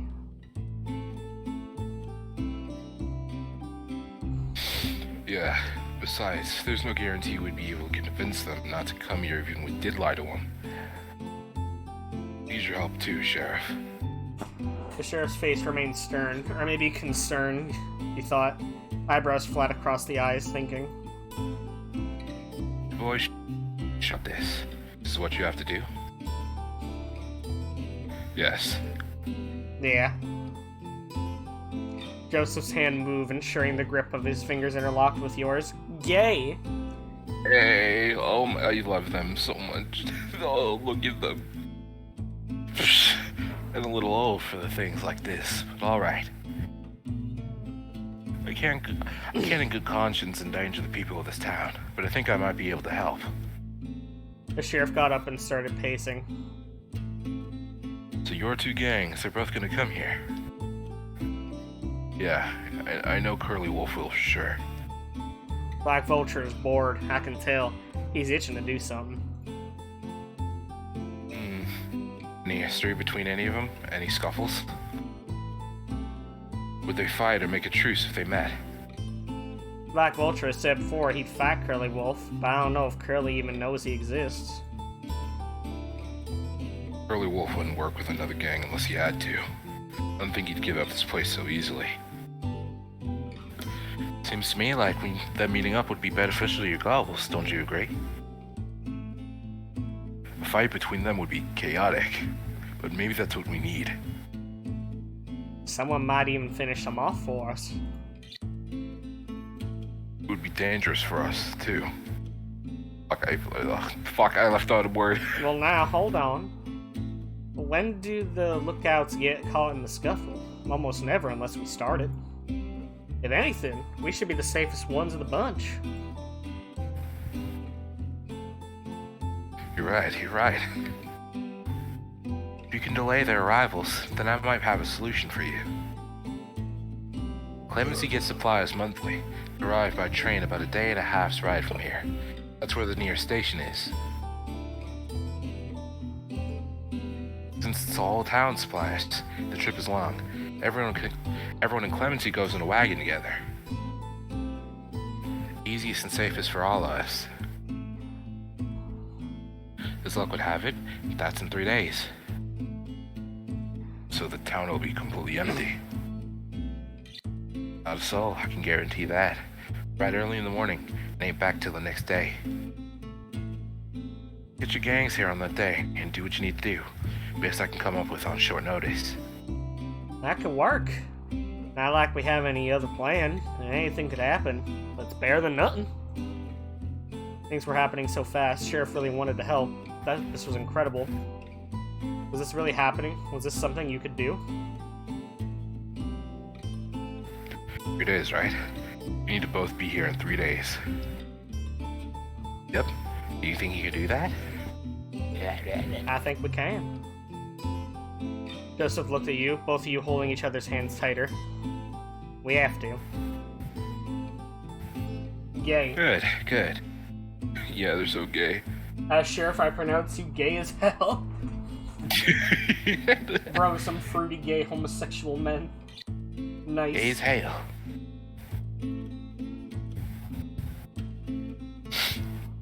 And thank you for trusting me with this. Took a real gamble coming back here. I was gonna shoot you right in the head. I was also gonna Both shoot of you. Yeah, I was also gonna shoot you. Wait, what, Jackson? No, I thought your gun was unloaded. No, don't worry about it. No, thank you, Sheriff. Really and truly. I'll have to see you again when this is over. God willing, you make good on that promise. For sure. I think we both need to get going now. We'll be expected back today. Yeah, we need to start running soon.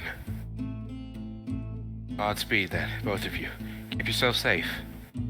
No, we're gonna be separated. No. Oh no, by golly. Whose fucking like feathery wolf bird hand am I gonna hold now? No. What singular wolf hand am I gonna hold? Singular.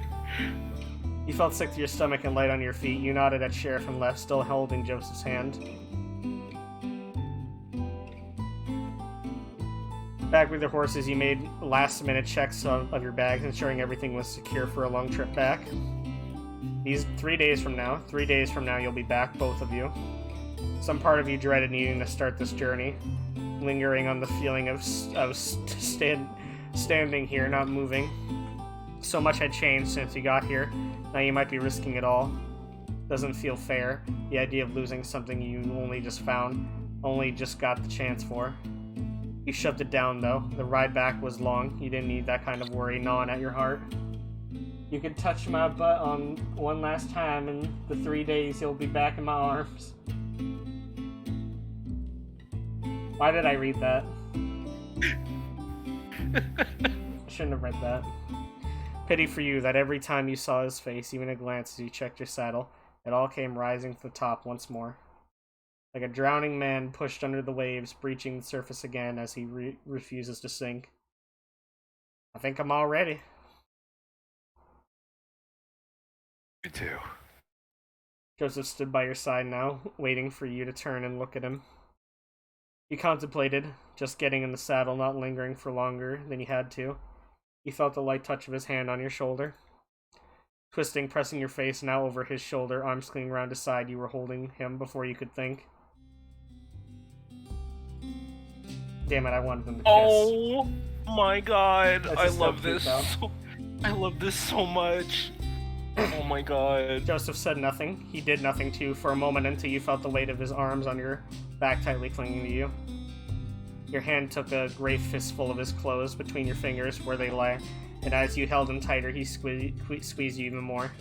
You wouldn't care right now if he squeezed you hard enough to break a rib.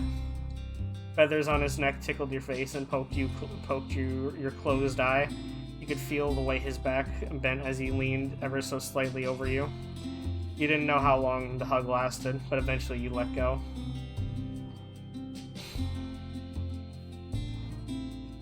You could feel imprints of your skin from where the hardness of your clothes, his buttons, his belt had dug into you. Still, you didn't mind. He held you still, facing each other, holding each other's arms, looking at each other. Joseph's eyes flickered around your face and the top of your head, holding his gaze there for a moment before leaning in. You felt the gentle prod of his beak on your scalp, the sharp edge tugging at your fur. He preened through a few more times, pulling gently and spitting the loose hairs to the side. Done, he pulled his... Did he do your hair with his... Oh my god. Yeah, that's better. Need to look at your best when you get back. Oh, your mama said it was impolite to use your B, huh? Well, she's not here. Besides, I think you fit the criteria.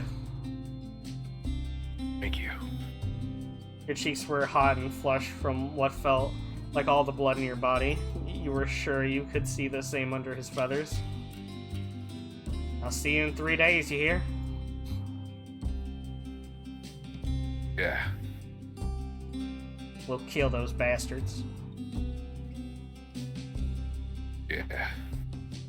You nodded. His hands trailed your arms as he walked away to his horse. He got up on your saddle too, the reins familiar to your hands. To your hand. Fuck. Joseph trotted his horse around alongside you. Joseph's like, what the fuck? You mean Jackson? Yeah, Jackson, sorry. Facing the opposite way. J names, am I right? Well, partner, time to go. You then lost consciousness from blood rushing to your face.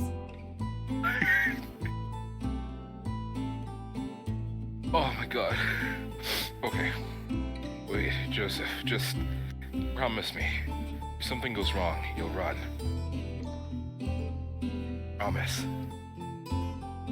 Killing them isn't worth it if you die too. If you run, I run. They ain't worth the effort of dying. You smiled at him with the same type of smile as when you left home. Weak and worn, you relieved all the same. Goodbye, Jackson. See you soon, Joseph. You both started your horses, moving gently, trotting until you were no longer beside each other. You heard Joseph give a caw as his horse set off at a speed, kicking up dust into the air. When you look behind you. Yeah, bird noise.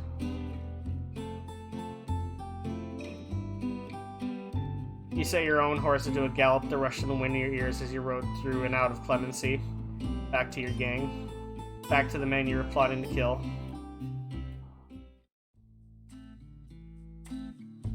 Midday sun hung harsh and bright in the sky as you made it back to the camp, you and your horse both tired from the ride. The current hideout of the Curly Wolf & Co. was a ramshackle affair nestled in the depths of rolling hills, hidden from the sights of any passerby. Riding slowly in... Oh my god, there's still like a whole other half of this game, isn't there? I mean, it just means more content. I love this game, and I'm glad it's like... I'm like, look, kinda glad it's going, dude. It's really, like, detailed. I like it a lot. Riding slowly in, you climbed off your horse onto the sun-baked ground and led it over to tie it up with the others. The smell of food wafted, but you could see people cleaning up already. You've missed lunch. As you made to leave the horse, a sudden thought struck you, and you doubled back to scramble up about in your bag. Where was it? You hadn't left it behind, surely. The trickle of panic that had started to leak into your chest thankfully stopped as your fingers felt the soft brush of what you were looking for. You pulled the feather Joseph gave you out of your bag, holding it closely to yourself. You let out a short gasp of a sigh. Yay. I guess I'll be Curly Wolf, right? Wait, is he British?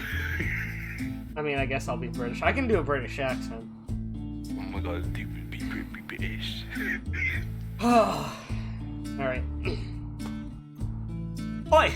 Tomboy! Your ears pricked up as you stood up straight, the sound of Curly Wolf shouting at you. You hastily tucked the feather away in your pocket. Oh boy, there Oh my god, holy fuck! Oh, he has a knife, he is British. I know he's an antagonist.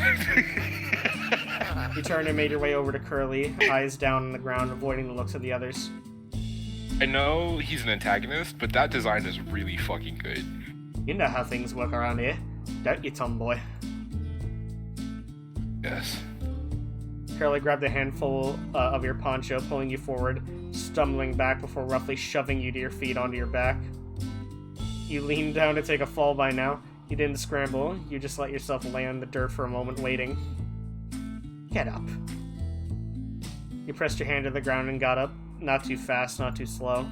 The others still got a laugh out of this routine, but you were too bored of it to be embarrassed anymore. If you know how things work, then I shouldn't have to punish you for not doing what you're told. When you come back, you come straight to me with what you found. You don't stand around playing with your little horsey. Yes, boss. Right. Come on then, spit it out. Found the town. It was called Clemency. Got some gold from the mines, but no bank or anything like that. What would you say now if Curly knew Sheriff was the only person there who even resembles a lawman? He'd just go barging right in. This lie was crucial. He couldn't catch you out. But he's like armed to the teeth, even so. All the townsfolk had some way of defending themselves. No gun laws or like other places. Well, shite. Was hoping it'd be a breeze. You need an easy win right now. I found out from the sheriff that place is going to be empty soon. You were focused on a hill in the distance, not daring to look directly at him. Still on the edge of your vision, you could see Curly's eyes narrow, staring at your face, studying it. How come? Overheard that they're retrieving supplies for the town every so often. The next caravan drive is in 3 days. The whole town is going to be going. It'll be empty and unguarded. The suspicion in Curly's eyes melted into a smugness, and a grin split his face from ear to ear. Split his face from ear to ear. Hot damn. This is an easy win. He turned his face away from you, shouting into the air of the camp. Boys! 3 days from now, we're gonna be rich. He walked away around the camp, kept talking, hyping it up, riling everyone up for what was to come. You didn't need to listen anymore. Your job was done for now. Went back to being invisible, staying out of the way, the usual. That night, the hills were full of the sound of howling, cheering drunken songs as the Curly Wolf gang prematurely celebrated their victory. This was a bigger deal than you had maybe anticipated. In any case, your goal was the same, and they didn't know what was coming. Curly Wolf didn't know what was coming. He was the cockiest you'd ever seen him.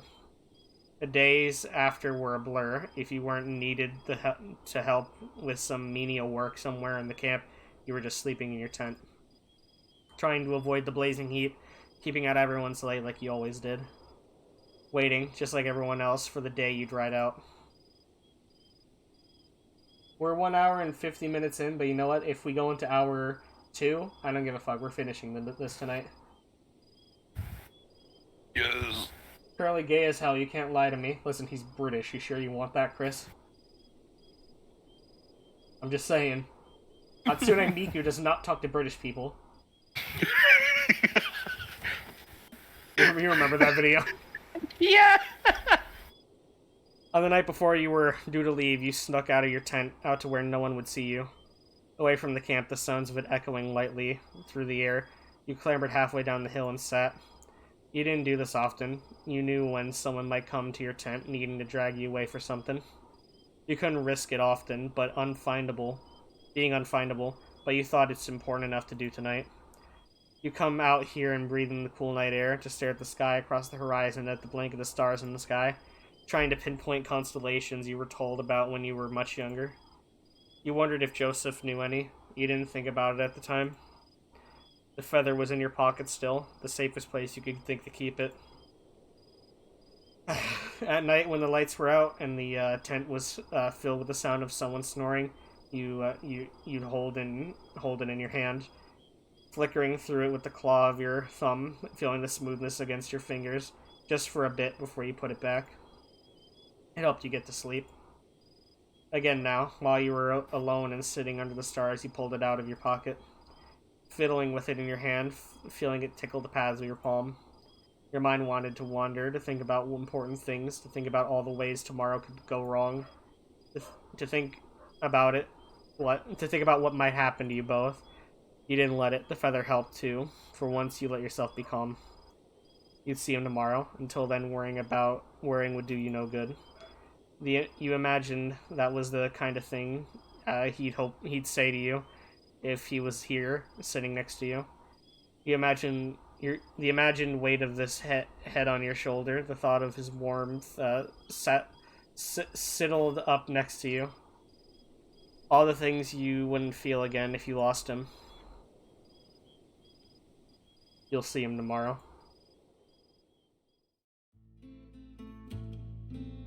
It's the morning. You're awake early. You didn't sleep much anyway, as much as you tried to. The sun was as bright as always, coming through the yellowed fabric of the tent. You laid awake waiting for others to get up, waiting for Curly Wolf. He'd start rallying guys together for the ride to Clemency soon enough. You needed to make sure you were there. The minutes ticked by and you heard more people get up, the camp coming to life once more with the sound of work and talk. You got up and got yourself ready, sitting on your bedroll after and waiting more. Then the voice of Curly Wolf. Alright boys, gather round. We're heading to the town of Clemency this morning. I need 10 or so men with me to haul valuables. It's around half a day's ride from here. Who's coming to get our gold? You heard all of this as you were leaving your tent, making your way to the small crowd of canines. Instantly, there were people joining, eager to prove themselves to get their hands on real gold. 1, 2, 3 already. You subtly pushed your way through the crowd, trying to reach the front. Pushed out the edge of the crowd by the huddled bodies, you found yourself standing in front of Curly. You stared he stared at you even as he clapped the hands of shoulders of other guys walking past, joining the excitable group. What are you standing there for, tomboy? We don't need any little pups to help shift the goods. You needed to be on this crew. You couldn't talk back to him, though. You didn't know what to say. What could you say? You just kept standing there. You think you're gonna be any help with a scrawny stick? He grabbed your arm, raising it up and down, shaking it by the wrist. Every inch of you was screaming to snatch your arm from his hand, but you knew what would happen if you did. He threw your arm back to you, making you stumble a little. You'll make yourself useful someplace else. I only need real men for this trip. Fuck him. You had to say something. You had to be there. Hey, you'll need to look out. He was looking at the assembled group, doing a quick head count. Alright, boys, that's 10. Be ready to move out in 5 minutes. He didn't seem to hear you. Your words were quiet, whispered. He tried again. You'll need to look out, Curly. His ears twitched. He didn't turn to face you. I heard you the first time. Stop yapping at me about bullshit. We don't know when the townsfolk will be back. It'll be bad if they come back while you're there, and even worse if there's no one keeping an eye out. You'll have your hands full already. Heard him sigh. A little growl rose in his throat, though it subsided into nothing. Fine then, tomboy. If you're that eager to come, I suppose I'll have to let you. You're riding in the wagon. You do need a horse. No, you didn't get that privilege when other people needed them, he supposed. The wagon was fine by you. You knew it was a punishment of kinds that you'd be riding in on the way back to, along with everyone else. Boxes and sacks and supplies and whatnot, all bumping around, hoping none of them fall over and hit you. Cramped space with nowhere to sit or lie, just standing for hours waiting for it to stop. Get a move on. You followed after Curly to get ready. Of course, what Curly didn't know was that you weren't going to be coming back here. Neither of you were.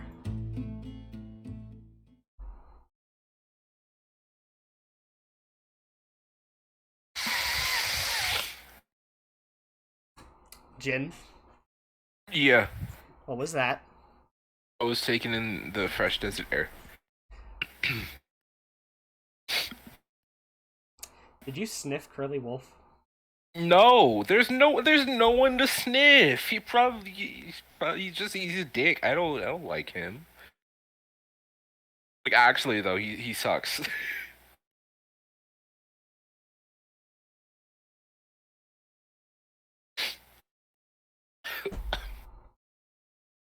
From where you sat, slumped in the corner of the wagon, the wind whistled through the gas and the canvas next to your head. The edges flapped, the wind ruffled your clothes and your fur, drying up your nose as you sit with your knees up. The wagon rocks and bumps as it dragged by horse through the desert, and this corner is the only place you feel safe enough to stay. You could at least keep yourself steady, even as it tried to knock you about, clinging onto the wood frame. Looking towards the entrance of the wagon, where the covered split down the middle, you couldn't see much. Or rather, what you could see were great clouds of dust billowing up from the wheels into the dry air. As uncomfortable as the wagon was, at least it provided you shelter from the sun, unlike riding on horseback. The winds coursing past your ear were welcoming too, cooling your head that was swimming with thoughts. You knew you were close to clemency now. The entourage had been traveling long enough. As you got closer and closer, the minutes stretched on. You felt sick to your stomach, less so butterflies, more like hornets. This was going to be it. This was what you'd been waiting for. Not just for days, but years, really. A chance like this. All the anxieties and concerns you pushed down last night were were rushing back up like geysers. What if Joseph wasn't there? What if his gang wasn't there? What if you reached Clemency and Curly realizes you were lying? What if you couldn't kill them both, or they demolished the town and Sheriff came back to find nothing left? To find you'd broken your promise. What if you were killed quickly or slowly? You'd seen Curly kill traitors before. The simple fear of dying took hold of your heart, the chill of the Reaper's shadow. No, this wasn't going to be it. This isn't all there was going to be. You'd see him again soon. You'd do what what you'd have to together. This wasn't going to be it. There would be more after. It was hard for you to imagine, but you knew it was true. There would be days after today. You wanted to see them. And if you die, at least it was for a reason. You sure as hell weren't going to go out without a fight. This was a risk you'd always be willing to take. You and Joseph would take it together. You were going to see it through. And then you died. The end.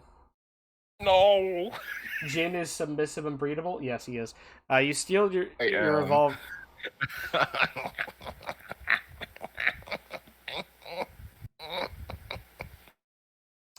What the fuck was that laugh? It's a Curly Wolf laugh.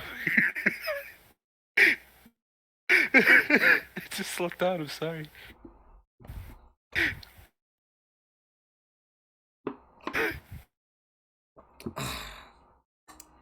$14. What? 14 bottles. Oh my god. You steal your revolver, locking the furnace of your heart so that no one may put it out. The rumble of the wagon started to slow. The rocking back and forth became gentler and gentler until everything came to a stop with a small lurch. The constant motion that had been in your body was gone all of a sudden. Everything seemed impossibly still. Like when the many conversations in a bar all died down suddenly, leaving a quiet and a strange moment. You heard the thud of Curly jumping off his horse and crawling the floor of the wagon to the front. Curly came and opened the low wooden door, letting you slide out of the wagon and jump out.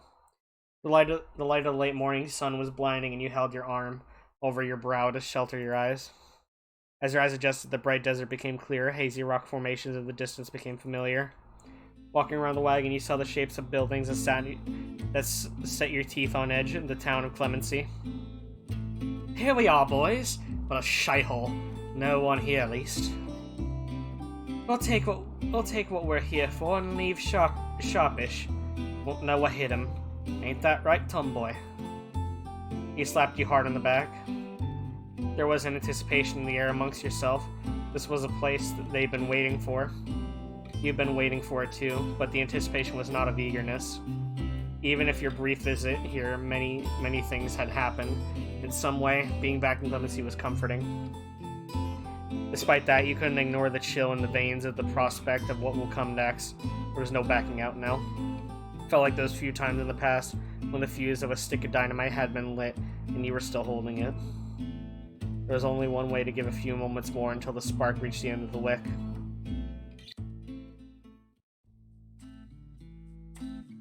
Billy started walking into town, and you followed suit with everyone else staying close behind him. Clemency was dead quiet, not a soul in sight, just like Sheriff said it'd be.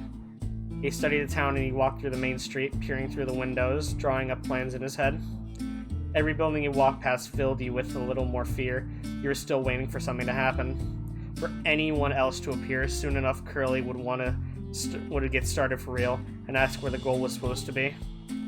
Then at the end of the street, you saw what you were waiting for, who you were waiting for. A hazy clump group of guys making their way to the main street from the other side of the town. As they got closer, it became clearer. Oh boy. Damn. They all have cigarettes. Yeah. Damn, these guys look cool too, though. Holy fuck. The figure of a tall and slender bird with many others in tow straggled behind him, much like you behind Curly. Curly stopped as he spotted the group too, staring them down.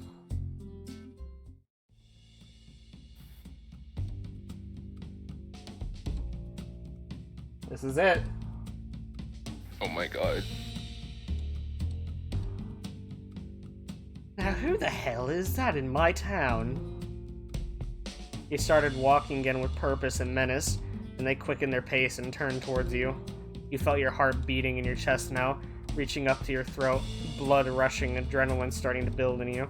They were really here, and you could see Curly wasn't happy about it. Both sides slowed as they came closer to each other, coming to a stop halfway down the street, a few dozen paces between them. Not too close, not too far. You saw Black Vulture much more clearly now. He was looking with intrigue at Curly. You looked past him through the desperately searching the small crowd of people following in his wake until you saw the one you've been waiting for. Joseph, stony-faced and stern, blending in with his compatriots. It was almost funny to compare the laid-back and jovial man you've gotten to know. After a few moments longer of staring each other down, Black Vulture spoke. You want to be Black Vulture? Yeah. Fuck. Do you want me to be Black Vulture? No, I can do it. Well, is that who I think it is? The infamous Curly Wolf. What's it to you? And what are you doing in my town? Well, I'd imagine we're both here for much the same reason. We've heard tales of your exploits. Can't say I've seen the same. Who are you? I'm Black Vulture, gentleman and outlaw outfit. Doesn't ring a bell. The feathers of Black's neck clearly ruffled at Curly's rebuttal, but he waved it off. Well, for you, I say. You're here for the gold, then? Yes, and how strange that we might run into each other like this. I'm willing to bet you're not a sharing man. Like I said, this is Curly Wolf property now, so you best go on and fly away. No, I don't think we will be, Curly. I think it'd be a shame for so much gold to be wasted on scum like you. Should keep that half-floating beak of yours shut, unless you want a barrel of a gun inside it. Let us see then, Curly Wolf. To the victor, go the spoils. I intend to spill that tiny brain of yours across the dirt. Fine by me. Don't need much of a brain to shoot you. This wasn't how you wanted things to go. You and Joseph were still in the thick of it, facing each other. You thought you'd be out of the fight. Here was still hands came to hover over guns, every pair of your eyes trained on the opposite side, waiting. In a standoff like this, it was a test of the boss's mettle, their mental fortitude. How long would anyone last before pulling the trigger? Trying to psych each other out, being the first to take the shot wasn't always the best call, but having to react to the first shot could be worse. It was a test of loyalty too for everyone following them.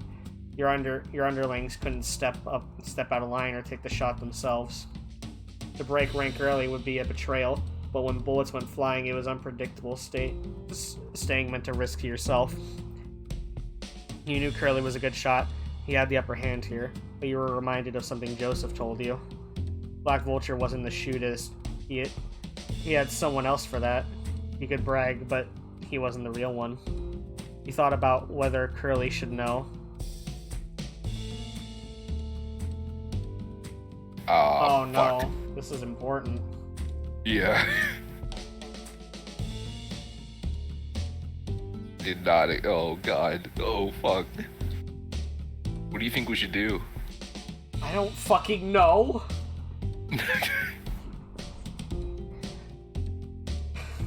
I think we should keep quiet. Yeah. That way Curly Fuck Wolf Curly. dies. Yeah. No, it was better if Curly didn't know about the shootist. As dangerous as it was to leave someone like that hanging around during a fight, it was more danger to him. The seconds dragged on. It felt as though your very breath may tip the scales, chest heavy from breathing the air of people who wanted to kill you. There was safety in numbers in the crowd. Even so, you found yourself for the first time thinking about running. Before, had you considered it, this time was different, of course. There wasn't going to be a next time. Running would tip the scale for sure, but you couldn't know in whose favor. Play it safe with the gang or run and let all hell break loose. Damn it, 2 choices. Oh fuck.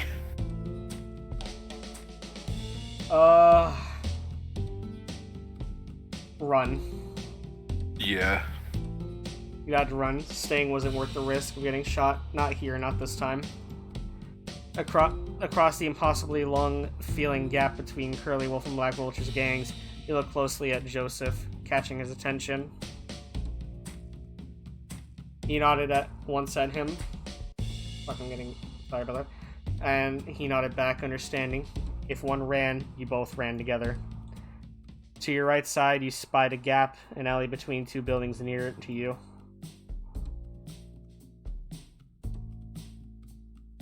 Heartbeat pounding like a drum in your chest, you set your feet steadily in the dirt. You ran out from behind Curly as fast as you could, letting the momentum of your legs pounding the ground carry you. You were down the alley and out of Black Vulture's sight before almost anyone could react. Looking back, you saw Curly's expression, vacantly between a moment of surprised anger, then a snarl before landing on gritted teeth. Curly tried, with a quick and practiced motion, to reach for his gun, but it was too late.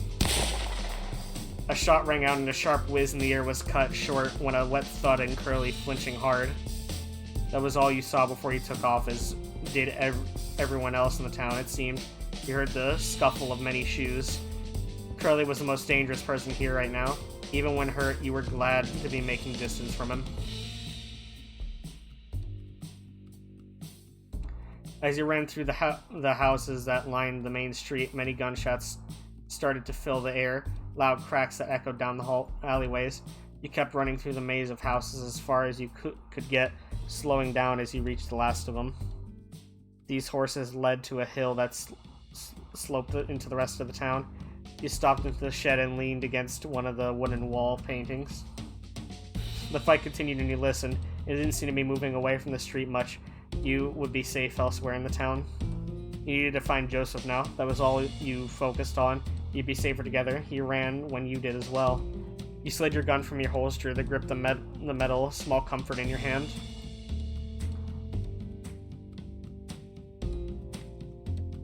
You followed the curve to this ledge along.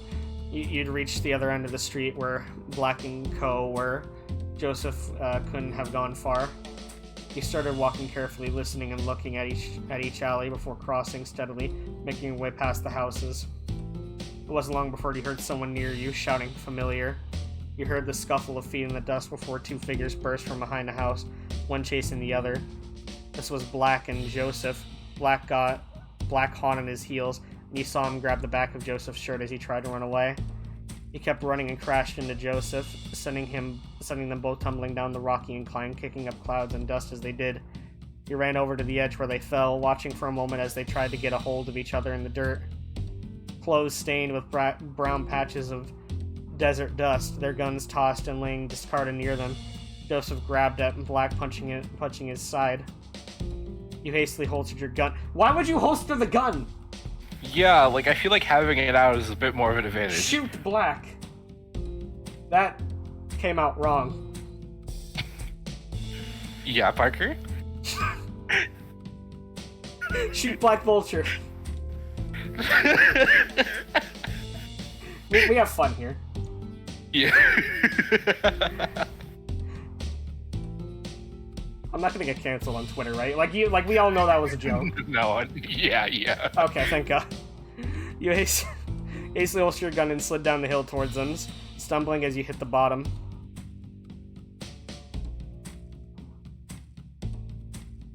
You carried the momentum of your stumble into a run and swung your leg toward Black, foot connecting hard with his stomach. He let out a grunt and retched, clutching his stomach, giving Joseph the chance to throw him off. Joseph rolled away on his arms and knees, standing up quickly. Black tried to get up too, desperate, still being winded, but Joseph easily kicked him down onto his back with one foot to his chest. Oh my god, look at us. Victory. Oh a win for gay people. Ooh, yeah, oh my god. During Pride, we were empowered by Pride Month. Yeah. I'd like to think that literally every other option would have either, like, Jackson or Joseph killed. Yeah. We just happened to get lucky. Oh my god. Joseph shuffled over to you and you both stood over Black, who slowly propped himself up on his hands, leaning back and looking at you. His eyes laid you over, catching his breath back, trying to mask the fear in his eyes, with a smug smile that spread across his face. Oh wow, now.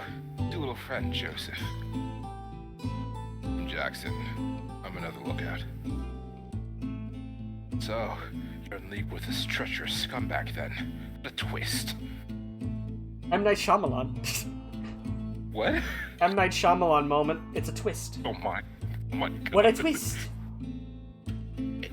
A win for gay people. Confetti. Yes, Chris, exactly. Yeah, oh my god. Very much going to regret this, Joseph, when this is all over. I went British for a second, sorry. Punishing people is so distasteful. Sometimes it must be done. Sorry, Black, but you ain't gonna get the chance. This is the end of the line. Black's smile softened a little at Joseph's words, either not having listened or simply not believing him. Joseph, don't be foolish. Help me up and I won't punish you too harshly. Then we can forget all this nasty business. Your friend can even join us if you'd like. Let's go take care of Curly, and then we can search for that gold. You saw Joseph waver for a moment, the offer ticking over in his mind. His breath hitched for a moment, steering the resolve of his promises. You really don't listen, do ya? I'm going to kill you, Black, for everything you've done. Black scoffed, brow nodding in anger and indignation.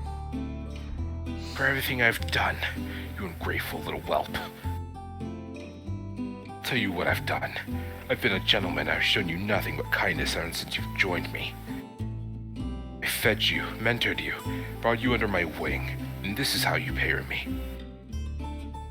You're threatening to kill me. I can't tell if you're lying to my face or really just that delusional. You don't care about me. You don't care about any of us. You just like having a posse that'll talk you up in saloons and do all the work for you. A city slicker playing cowboy for all the sheer hell of it. Maybe you can fool the other folk, but none of us ever bought all this gentleman shit for a second. Black's face was pure contempt, the face of someone used to always being told what he wanted to hear. You unholstered your gun, handing it to Joseph on top of your palm. He took it, holding it by his side and cocking the hammer. How absolutely dare you! You have no idea what I've sacrificed.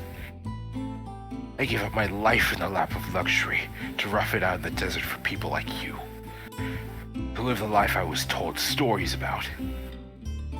I made a name for myself. Black Vulture, the gentleman outlaw of the West.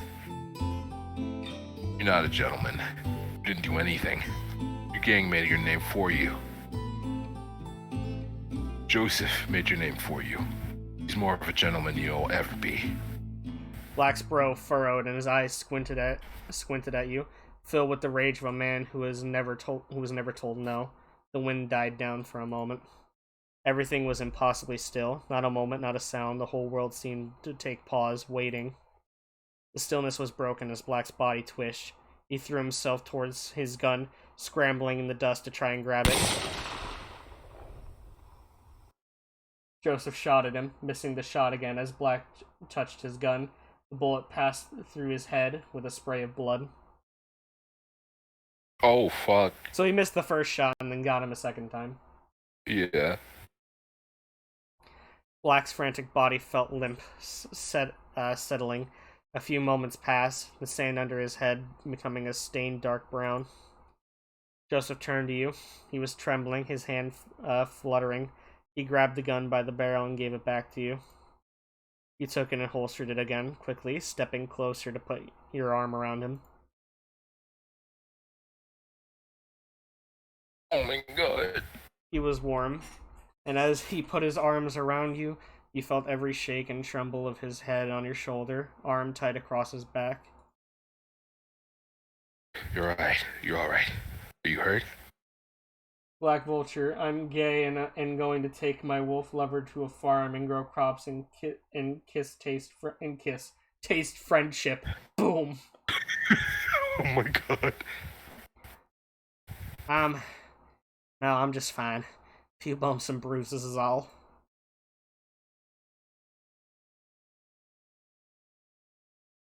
He pulled back, gently grabbing you by the shoulder, eyes meeting. Are you alright? What happened? Where's Curly Wolf? Yeah, I'm not hurt. I don't know where he is. I ran before he could follow me. I think he got hit. I would say the same. He got shot by Black Shootist. They both tailed me after I ran too. I pulled the Shootist down with my shotgun, but then Black was right on my behind. That was just before he found me.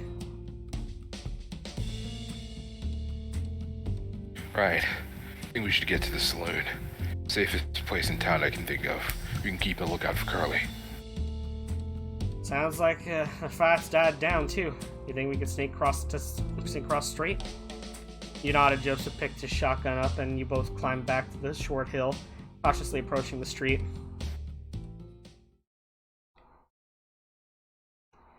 You both slid it up against the wall before an alley, staying out of sight, looking and waiting to make sure it was clear.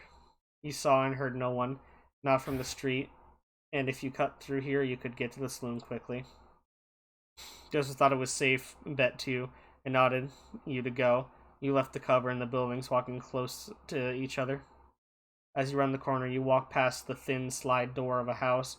You take no note of it, or of it being slightly ajar. Not until you hear the creak of its hinges as it opens more. Not until you feel a hot, piercing pain in the side, and the vice-like grip of a claw hand on your shoulder, pulling you into the knife. Oh boy, he just Britished us. Oh my god, no! You cried out at the sharp metal invading your flesh, flailing to try and grab onto Joseph, who snapped around to look your way. Enveloped in the shadow of the dark house against the midday sun, Curly Wolf crouched the doorway, dragging you down. Without a second thought, Joseph bounded toward you both, leaping past you to bodily tackle Curly. You felt the relief in the searing emptiness of the knife sliding its way out of your body, the flesh below your ribcage staining your shirt. You fell to the ground, all twisting of your body, pulling of the new injury with new pains. Joseph had pushed Curly to the ground and was rightly wary of the knife, but his hesitation gave Curly too much of an opening. Attacking without thought, like the hurt animal he was, he swung the knife at Joseph, and Joseph recoiled out of the house with a cry. He clutched at his eye as he fell next to you. He sat straight, taking the deep, tearful breaths backing up further. You were on your hands and knees and stood up more, hands squabbling against the nearest wall to help you get to your feet. You reached for Joseph's hand. He eagerly grabbed you by the waist, both tightly holding on as you got up and started running with you. Traitors! You can keep running, but I'll kill you! There's no way to hide in this town! He hunched over slightly as you ran, trying not to put any stress on the cut of your side. It didn't seem to be too deep, but it hurt like hell. Curly's still alive. Oh god. You ran through the many houses until you reached the main street, pelting forward to the saloon, not stopping for anything. The street was quiet. Glancing down on it, you saw shapes of people tuckered in doorways and behind buildings and fence posts, still waiting for someone else to make a move. As you ran to the saloon with Joseph in tow, both of you breathing ragged and your feet stumbling, you tried not to make too much noise. Leaping up the short stairs of the porch, you charged into the door, barreling through into the dim interior. You turned round and slammed the door shut, giving yourself a moment to breathe until you head down and hand flat against the wood. You're bleeding. You turned to Joseph, getting close to him. His stony expression was fixated on your side, where blood continued to soak through. Sorry, you. You reached up to his hand. You reached up to his hand on his face and took it away slowly, his arm resisting for a moment before relentlessly letting you look. Oh yeah, there's a new scar on his eye. Yeah. Oh, this is getting intense. The feathers of his right eye were stained and matted with blood. Blood seeped through a red slit that traced from his cheek up past his eyebrow. His eyes were closed. Before you could check it further, he clasped your hand in both of his. I'm alright, Jackson. Don't worry about it now. We've got a fight on our hands still. He gave his best confident smile and a wink with his good eye, the reassurance somewhat lessened by the red stain down half of his face. Alright, yeah, you're right. You should go hide somewhere. He's gonna come looking for us. Joseph gave your hand one last tight squeeze before looking around and crouching over to the bar, hiding at one end out of sight. You crouched down too, walking down low to the window, peeking over it to see what was happening outside. As if on cue, Curly stumbled out of the alley you had just come from, wildly searching with his head swinging back and forth. A groveling bellow broke the silence of the street as he shouted into the air. "Come on, boys! We got a traitor in our midst! Start searching!" It was hard to see from where you were, but a few of your fellow gang members crawled out from the woodwork. The Black Vulture gang had seemingly been taken care of already, save for Joseph and one other bird who sprang out from a doorway. You saw him start running down the street towards the entrance of town, his only panicked thought being to try and get out with his life. Curly pulled his revolver and aimed a single shot down whizzed down the street and felled the running bird. He hit the dirt like a sandbag and laid there unmoving. Although he didn't see you, Curly turned the saloon afterwards and your eyes saw his.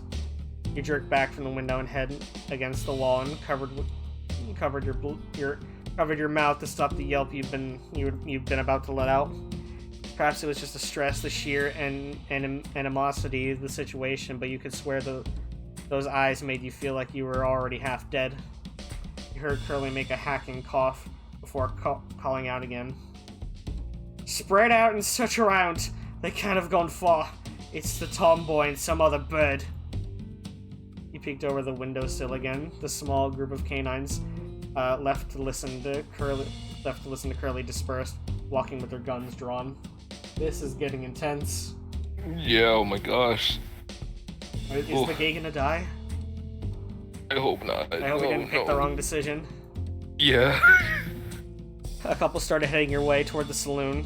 This was bad. This was really, really bad. They couldn't find you. Here. Not now. Your eyes searched around the saloon for another way out. Before they could reach the porch, however, shots rang out in the street once again. You couldn't tell where they were coming from, and seemingly neither could the others. There was a panic as people took cover. After a few moments, you saw some fire shots back, shooting at the rooftops somewhere. Some stragglers from Black's lot must have gotten on top of the saloon at some point, and were now raining fire upon the street. Curly had taken cover too. He wasn't stupid enough to stand out in the open, still, but as he looked around, your eyes caught upon his. This time, his eyes caught yours too. You saw the flickering of recognition at what must be beady eyes poking from the darkness of the saloon. Without hesitation, he leveled his gun up toward the window and shot. A loud crack of the wooden wall made you recoil to the floor. He'd missed, but now he knew where you were hiding. There was no need to look out the window again. You had to know he was coming, undoubtedly striding across the street toward this place. You didn't have the time to waste either to make sure scurrying in a crouch past the door with a breech flash at your side, screaming. You hopped out on the first couple steps of stairs on the upper floor, crouched at the door, waiting. Gun drawn and mouth dry. Your mouth was ticking a million times. Your mind was ticking a million times a second with an anxious metronome, waiting the short moments so long. You heard him now, the cadence of footsteps you knew well, ones that kept you wary and ready and still. The thumping of wood stopped at the door. Slowly the door on your side started to open, sunlight pouring in the saloon and gunshots cracking the air outside so slightly clearer. You didn't dare move, feet planted on the stairs, your arm held close to you and your gun pointed just past the door. As you listened and watched focus on the door and figure behind it, you didn't expect the loud shot that came from behind it. The bullet lodged itself in the floorboards at the other side of the room, but the noise was what broke your focus. You couldn't react in time to Curly's hand sharply reaching around the door to grab your gun, roughly yanking it from your hand. You didn't hold on it for your fear of breaking a finger, and Curly stepped out from behind the door with your gun held by the barrel. His own gun was pointed your way, arm outstretched with the revolver so close you could see the pitch black of the inside of the barrel. He chucked your gun away from the room, eyes still trained on you, it chattering against the floor and siding out of sight. Your heart now felt like it was trying to beat out of you and disappear into the desert, like your chest would burst. The rhythm of it pumping was loud in your ears, relentless inside you, and you've been sprinting for hours.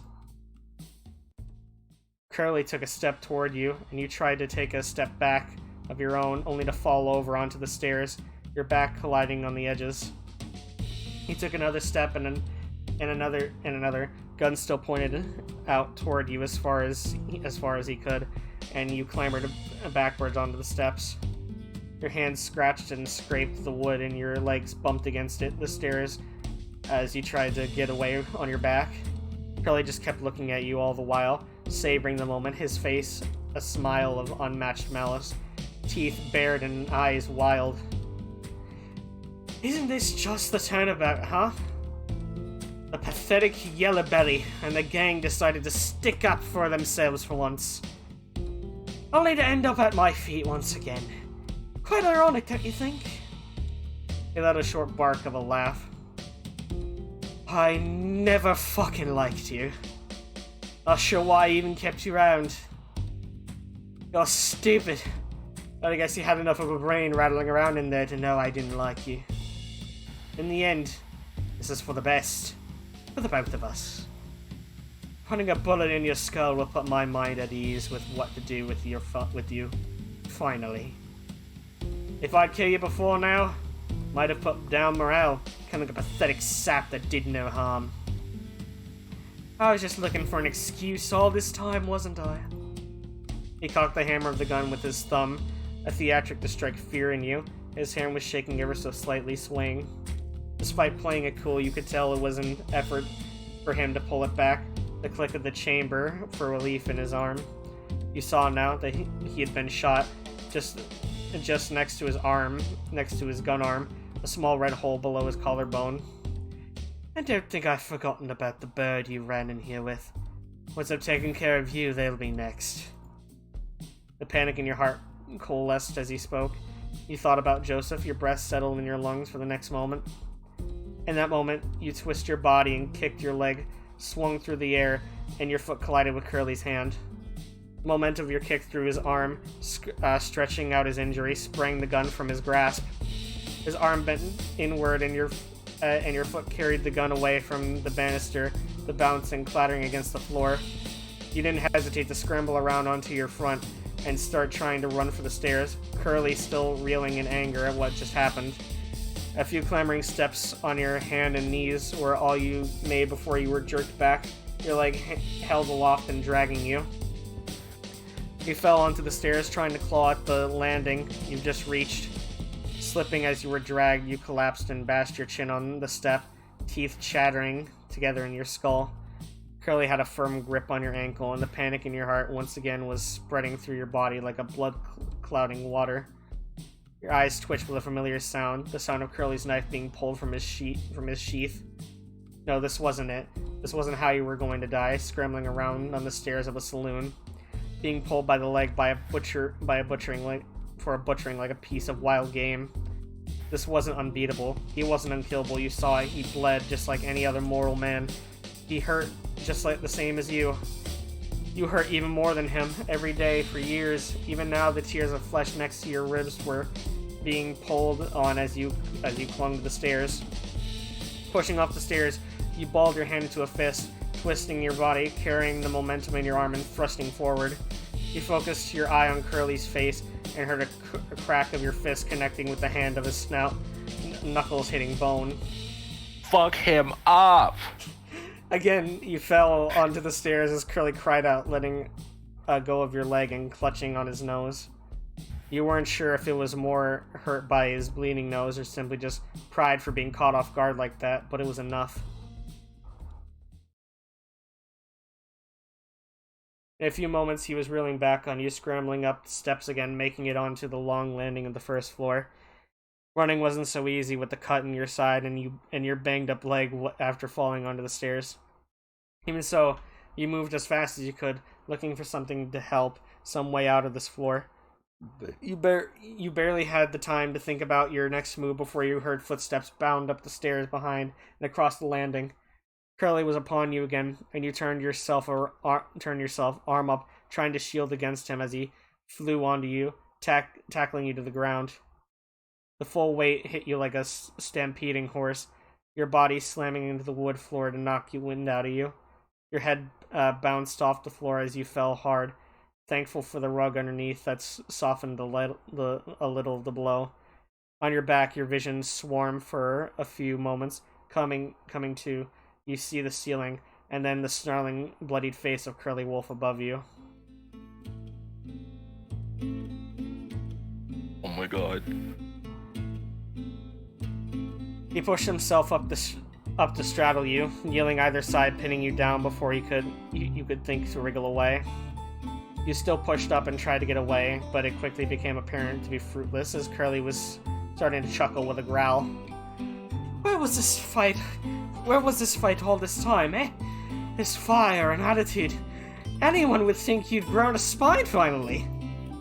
Might have been useful if you'd been like this more often.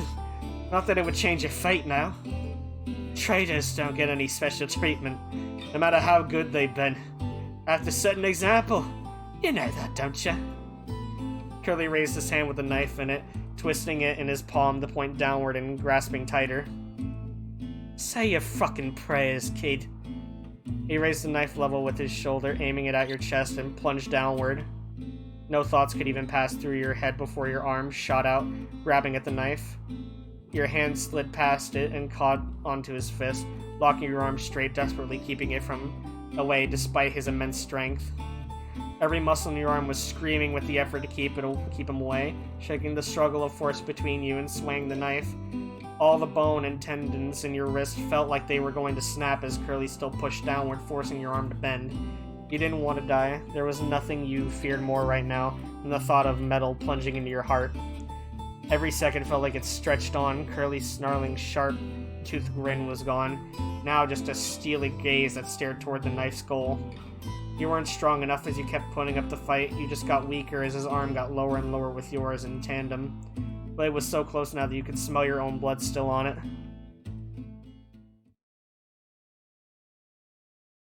You closed your eyes, your jaw ached from your gritting teeth, your arm felt like it was on fire.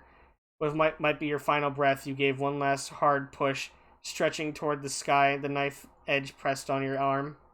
You pushed and pushed and pushed against the vile knife, breath held deep in your lungs, a final prayer. Your arm sprang and your eyes snapped open as Curly's arm jerked, and you shoved it away with all your might. Your ears were ringing. 2 gunshots have gone off. In the immense relief of your arm, Curly rolled off you, bullet holes in his stomach and chest.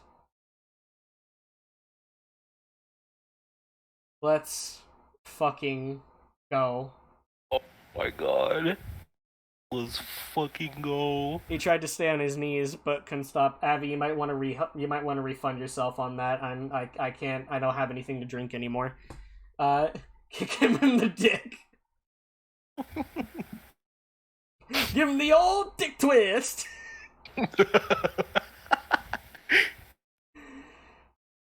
He tried to stay on his knees, but couldn't stop himself from falling against the wall, the side of his shirt stained with red. You rolled to your side without another moment's hesitation, grabbing to the banister to hastily pull yourself up and get away. Curly was still bewildered, and before he could decide what to do next, you carefully kicked the knife out of his hand down the landing. You looked over the banister to the ground floor, where the shots came from, and saw Joseph in the middle of the saloon. One arm propped him up on a table, the other pointing Curly's revolver up to you on the balcony. He was panting and out of breath, but a smile lit on his face when you met eyes with him. Curly was still against the wall, trying to cover up the holes in his side with a hand, but didn't seem to be trying to get away. He knew he was too hurt. You had the upper hand now. You waved down the balcony for Joseph to come upstairs. He did just that, shakily standing up and then slowly climbing the stairs, still wary of any tricks Curly might have up his sleeves. Joseph kept the revolver pointed at Curly as he walked over to you, passing it to your hand, keeping it at level all the while. The metal of the gun was warm in your hand and sticky with Joseph's blood. You held it firm, wrist straight. Finger on the trigger. Curly's face was no longer angry or focused on anything else you'd ever seen. It was just tired, defeated. You had nothing left, and he knew it was the end. What else was there for him to do? He was at your mercy, and if it left a great pit in your stomach, a bottomless well that made you sick to think about, well, what are you waiting for? End it.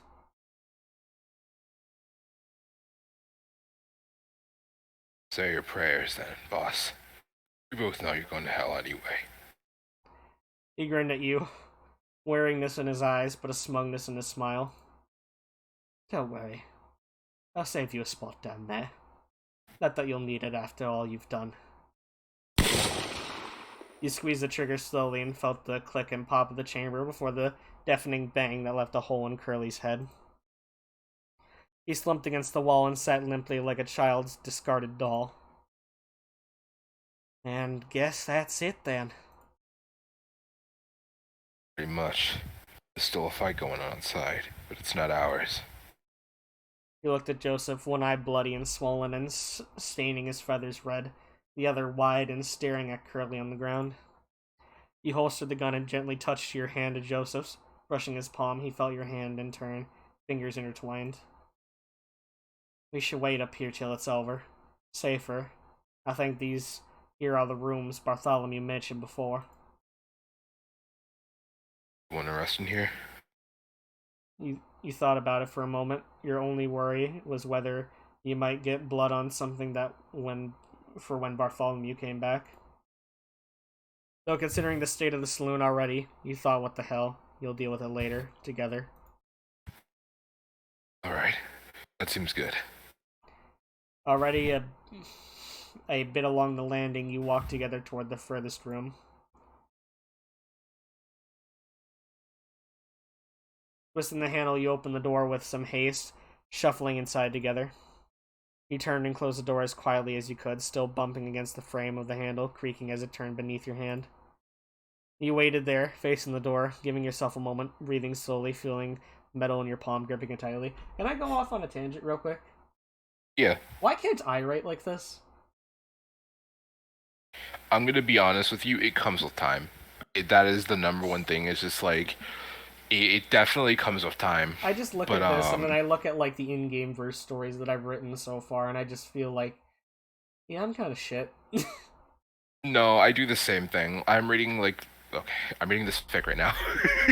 And I just, like, I look at this person's writing, and then I look at my own, and I'm just like, fuck. So I get exactly what you're feeling. Yeah, it's just, like, my in-game verse stories are not nearly as good. They're not that good. I think they're good. You just gotta, you know, You just think they're good because you want fucking to give Coulter sloppy toffee. That is not the sole factor. I don't think you even know anything about mint or fucking... Listen. He's hot. Anyways, but you'll gain confidence with time, for sure. Have you even read the Pokemon one, or did you only read the post-apocalyptic one? Question. You can be honest. I read I think I read the first Pokemon one, and then I read the post-apocalyptic one, or the first Diamond Practice, homeboy. Yeah, I wish it was that. I wish it was easier than that. I wish I could just magically be better. Yeah. Trust me, streaming took time and practice, and a hefty paycheck. You had all this gear in tow and all that, but hey, at least now my family's like actually coming around onto it. Ever since I, started getting paid, ever since NG did the 100th gift sub, they were kind of like, huh, $500 over like 3 months. Yeah, maybe, Parker. Maybe you might be onto something. Horny Cotton 4K. Jin is always like that. Yeah, I'm sorry. I literally had to voice act as Coulter to tell him to fuck off. And then you were just like, I know what he sounds like now. Ow, my foot. Ow, I just hit my fucking desk. You waited there, facing the door, giving yourself a moment, breathing slowly, feeling the metal of your palm, gripping it tightly. With the door closed, the peeping of The peppering of gunshots from outside was much softer. You could imagine them as raindrops against the window. What fucking raindrops do you listen to? Nice room. You let go and turned to look around the room. You agreed it was nice. It was bright, the sunlight skimming in through the window, curtains open, fading onto the pillows, a clean bed, a side table, a dresser. You wandered over to the bed, reaching out to touch, but thinking better of it when feeling the blood sticking between your fingers. A large rug laid on the floor next to the bed, so instead you lowered yourself down to sit on it, leaning to rest against the bed. You rested your head against it too, at least feeling the softness of the sheets brushing your fur, meeting the curve of your neck. Metal Rain. That sounds like a band name. Metal Rain. Joseph still stood where he was, looking into the middle distance. After a few moments, his glassy stare turned down to you, coming back to life. What do we do now? We wait. Wait for the fight to die out. As they realize he's died, they should leave. Hopefully we won't be looked for. Right. He shuffled over to the bed and leaned down, groaning as he felt the rug sitting against the bed as he did now. Sit here and hope for the best. As good a plan as we've had so far. After he got comfortable, he gingerly lifted a hand to the long slash on his face. He let out a soft, short groan and noises as he... Oh, I'm tired. Oh my god, we've been streaming for 2 hours, nearly 3 hours now. Checking how bad it was. He pulled his hand away, rubbing his fingers together, inspecting the minimal blood he'd found. Not bleeding too much anymore. Still hurts like hell, though. Ow. You leaned forward a little to try and look at him, too, but got a harsh reminder as the cut in your side flared up. At least we have matching scars now. Oh, they do! Oh my god. Except mine's bigger. I have a bigger one. Sorry, yours is too small. Oh my fucking god. I'm a child. I'm a fucking child. Joseph looked at you, befuddled for a moment, until he realized you meant the old scar over your own eye. Well, guess it must be fate. Can't complain about that.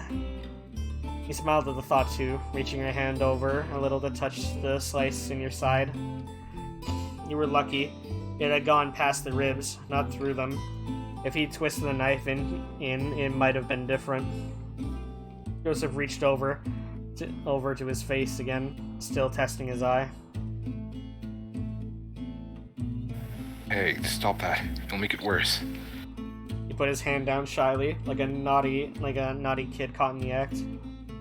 Sorry, it's just hard to ignore. We can get it patched up when all the townsfolk come back, I hope. Yeah, it'll be fine. Don't you worry. You try not to worry, settling yourself down, trying to rest. You stared at the wall of the bedroom, unsure what to think, unsure what to feel, tracing the grain of the wood with your eyes. You wondered if the numbness you felt made you a monster, some strange lacking that left you sitting there, the thread of feeling. How were you supposed to feel with Black laying in the hills of the town, baking in the desert heat? How were you supposed to feel when Curly was just a few steps outside the door, slumped against the wall? You went over and over in your mind, the knife against your arm, the strain as you fought against him. You thought about how close you'd been to giving out, how close the blade had been, the cold metal threatening to split your heart. You were brought back from your thoughts as your ears drew your eyes away from the wall down your side, down to where Joseph's hand fidgeted, tapping against the floor. The softness of patters against the rug, an unheard rhythm from within him. His breathing caught your eye too, the noticeable rise and fell of his chest, the long exhales through his nose. My scar has more girth. Everyone knows a girthy scar is better. God damn it, Chris. Your eyes continued up to his sullen face, the feathers of his head subtly shaking, nerves bubbling to the surface. You looked back down to his hand and found yourself reaching across, reaching out to take hold. Joseph jolted as you touched him, his hand almost reflexively jerking out to yours as he came back to the world. He looked down. You relaxed his arm where he saw, squeezing you a little and letting you steal his hand away from your lap, away into your lap. It was trembling as you shook your thumb over the feathers, squeezing his hand back firmly. Your hands moved around each other, grappling and dancing, exploring each other's fingers and palms. Oh, they're exploring each other's bodies. I need to shut up. That was not funny. Distraction of each...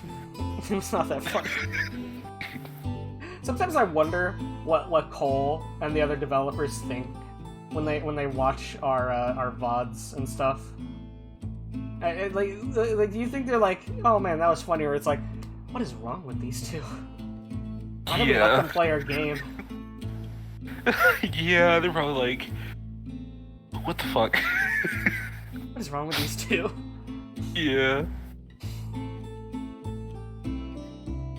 Joseph's arm being pulled away from him started to make him lean, his body subtly shifting inch by inch closer to you. Oh, Joseph, your fingers are so warm. My chat's no better. He started to tilt, and his head tilted too, laying on your shoulder with a comfortable heft of weight. You laid your head on his feather ends, tickling you through your fur. His untwist. Look, it's hard. It's fucking late. I just want to finish this. His untwisted his arm into a comfier position, keeping it near. You took a hold again, holding the back of his hand, digging your fingers in between his intertwining. Now you were both still, only the small movements of getting comfortable to disturb you, hands fidgeting together. We're alive, huh? Can we really do that? Nah, there's no way. When we rolled up on Clemency and I saw y'all, I thought we had no shot. How did we make it out alive? There was an incredible to his voice that weighed in on your heart. He was right. You nearly died. Shut the fuck up. I'm sorry. Nearly, but you didn't. You were still alive. You were still here with him. I don't think I care about how or the why. I'm still alive, and they aren't. All that matters to me is that I'm sitting with you here. Sitting here with you. That I can feel how warm you are. Joseph sat there. Joseph sat up to that, his head no longer on your shoulder as he turned to look at you. Looking into your eyes, you found your hand and let go of his, reaching up, wanting to feel his warmth, the way his stomach moved as he breathed. His heart still beating strong inside him, like it was reaching out to you, quickening as you let your hand lay on his chest. You felt your own heartbeat thrumming louder, like you had just minutes ago.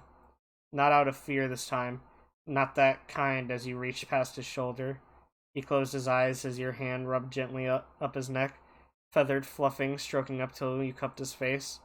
The feathers of his face were soft, intermingled with the dust and dirt and the specks of dried blood that you felt beneath your hand.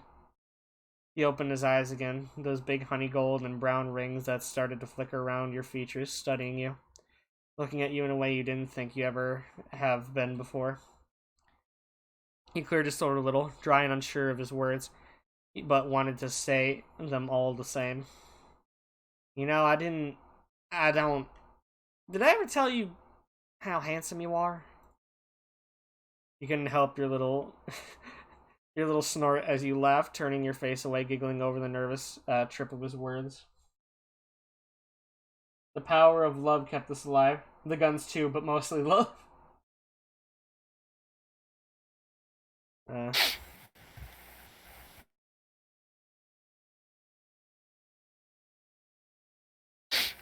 Oh, sorry. Oh my god, look at them. Look at him. No, I don't think you did. Ah, come on, Jackson. Looking back at him, it felt like your faces were closer. Your laughter subsided. Cheeks starting to warm as the sweetness of his words trickled into your throats like honey. You found yourself leaning in slowly, as did he, your eyes glancing at each other's mouths. Oh, oh, oh, Oh my god. oh, is it time? Oh my god. I think it's time. Oh. I think it's time, Jin. Oh my god. The stretch of tension in your back as your head's pushed forward, had your hand buried in the softness of his feathers, pulled him closer. Eyes meeting once more just a moment before. Yeah! Oh my god! Yeah! Oh, the Yeah, kiss! the kiss! It's here! The gay cowboy kiss! Oh my god. Look We at did them! it. We fucking Oh, did it, Jin. man. We made it. We made it. Oh my goodness. Your faces met. You pressed your lips to the end of his beak. His hot breath on your lips and your mouth as yours wasn't his. You held the kiss there, holding your lips to his, unsure if it was what you were supposed to do. You'd never kissed anyone like this before. You hadn't met anyone like Joseph before either. You just want to be close to him like this. Your heart was beating hard in your chest, your cheeks flushed and hot. You heard what sounded like sweeping, realizing it was your tail wagging across the floor. Oh my god. A few more seconds passed before the kiss was broken, your hand falling from his face to hold onto his arm. Looked at each other with quivering breaths. You could feel the strong rhythm of his heartbeat in your hand. A big gracious smile spread across Joseph's face. He matched it with a more sheepish one, embarrassed still despite everything. Guess you never kissed someone with a beak before. No. Oh, I haven't. Or anyone without one, for that matter. Well, if it really was your first time, I got nothing to complain about. I just say it was a very mammal kiss. Really now? Do educate me. You have a lot of lip to it. Birds can't do that. So, well, you see, we tend to kiss a little differently. Kiss again. Oh my god. Oh, we got a clip of the gay cowboy kiss. Yes, thank you. Your face warmed even more, your ears burning as he leaned in closer, talking softly. Let me show you. One hand came to rest on your leg as he leaned forward, his beak passed flush with your snout. You closed your eyes as he came closer, the whisper of his breath warm on your face as the tip of his beak gently poked at your cheek. He preened and rubbed his beak through your fur, almost nibbling at you, feeling soft scrapes against your skin. Joseph's affection continued against your cheek, the feathers of his face close to your nose, smelling the... Nope, not gonna read that. He nuzzled through the fur of your... I'm not having you ruin this. You're not ruining this. He nuzzled through the fur of your face a few moments more, before rubbing his beak all along your snout as he dripped his head back. You opened your eyes again, bemused by Joseph's new kiss, to gaze upon his bashful face. And the blush of his cheek, and the unusual shyness he was trying to shrug off, you felt as if you'd been entrusted a secret. What do you make of that? I think I liked mine better, but I get used to those too. He slipped an arm around your back, holding you closer to your, as your heart fluttered at the thought of familiar kisses. I would be happy to oblige. His face beamed with a warm smile, and he leaned forward to rest his head atop yours. You reached your hand across him and grabbed the other hand, pulling out into his lap, keeping all closed like a bundle of sticks. Letting your mind focus on him, feeling his hand squeeze your side firmly, squeezing his other hand back. Listening to his breathing, to the small shovel of his clothes, to the faint beat of his heart on his chest. Your ears flickered around a little as you heard something else, some subtle noises you wanted to ignore, focusing on the warmth of Joseph. The fight in the streets seemed to be over. No longer could you hear the muffled shots, the pops or bangs or cracks that spit in the air. What you can hear now, though, were rhythmic thuds, distant and soft but growing louder by the second. It was footsteps. First the steps, but now coming along the landing, coming closer. He sat up sharply, knocking Joseph's shin a little as you heard one of the doors open and then close. Whoever it was checking the rooms. Joseph sat up and took note of the noises as well, realizing the same as you. Someone was looking for you, or at the least, someone was looking for stragglers. Your hand snapped to your gun and pulled it from the holster, aiming and squared at the door. You heard more doors open and close. Whoever it was would be here in just a few seconds. Footsteps grew a little bit louder. He found something familiar with them. There were 4 footsteps, 2 people. There was another offbeat thud where one pace, a 5th footstep. As the hunters came to the door, you realized what it was. Your hand came coming down, pointing the gun away. Joseph whispered urgently, "What are you doing?" It wasn't another footstep you heard. It was the thump of a cane. The door swung open with 2 figures standing in the doorway. A moment of uncertainty had you pointing your gun back their way. You put it away again, though, as, sure enough, you saw who you were expecting. There was a sheriff along with a man unfamiliar to you, a lanky, serious-looking hare who leaned in, still holding the door handle. Should I be the hare? Yeah, because I voiced 2 of the characters in this room. Yeah. Alright, fuck, this is like the last character. What voice should I give him? Give him a rabbit voice. I know that doesn't help. You asked for it. No, wait, no. Whoa! Just put that thing away there. We don't mean no harm. Oh my god! Both of them had rifles slung over their shoulders. His sheriff's worried face turned to one of relief when he met your eyes. And there I was, getting all twisted up, worrying about you 2. I knew you'd be all right. Sheriff? What are you doing here? I thought everyone was out of town.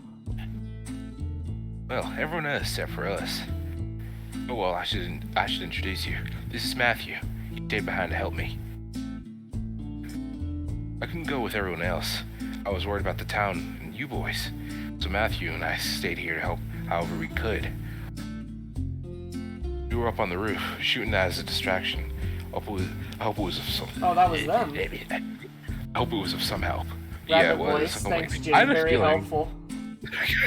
Yeah. I just, I was like, I don't know how to describe voice. All I know is like husky. I don't even know what that would sound like, so. Furry. Shut up. Shut up. We are literally playing We are near the end. game Just where keep going. everyone is animals. We are near the end. We are 3 hours in. We're near the end. Just keep fucking going. Wait, that was you. I thought you were supposed to be pacifists. Well, we didn't actually shoot anyone. We just shot near them.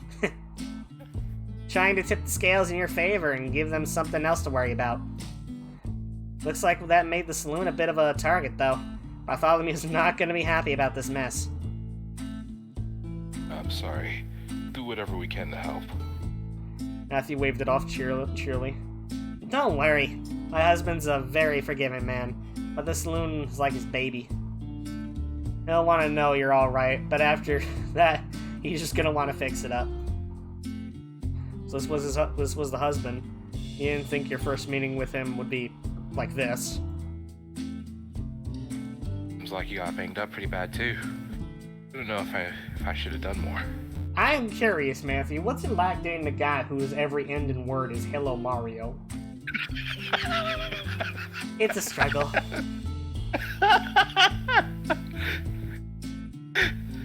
I still can't believe that like when Cold Doggo heard that, like I replied about like the character on Twitter, and they were like, I can't unhear it anymore from the character.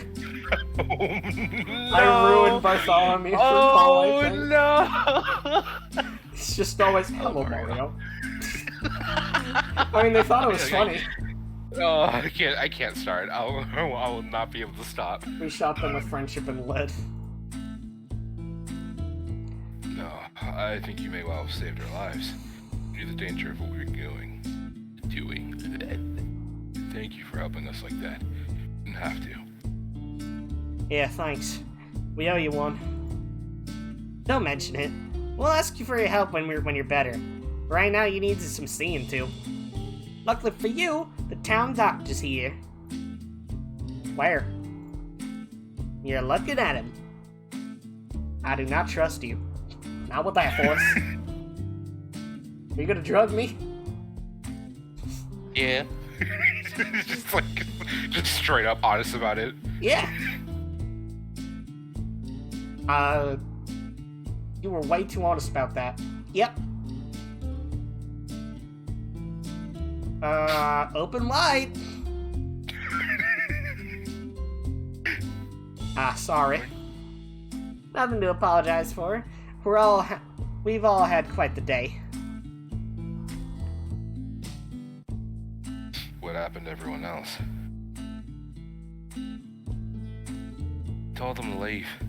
Bosses are dead. We said more people would be back soon if none of them left. None of them felt like sticking around. You're safe.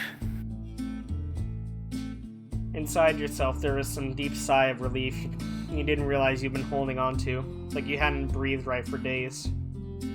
You nodded gratefully. Matthew came into the room and started tending to Joseph first, looking over his injuries. You were both hurt and bruised and bloody, but you were safe now. You wondered how long it would be until you could believe that.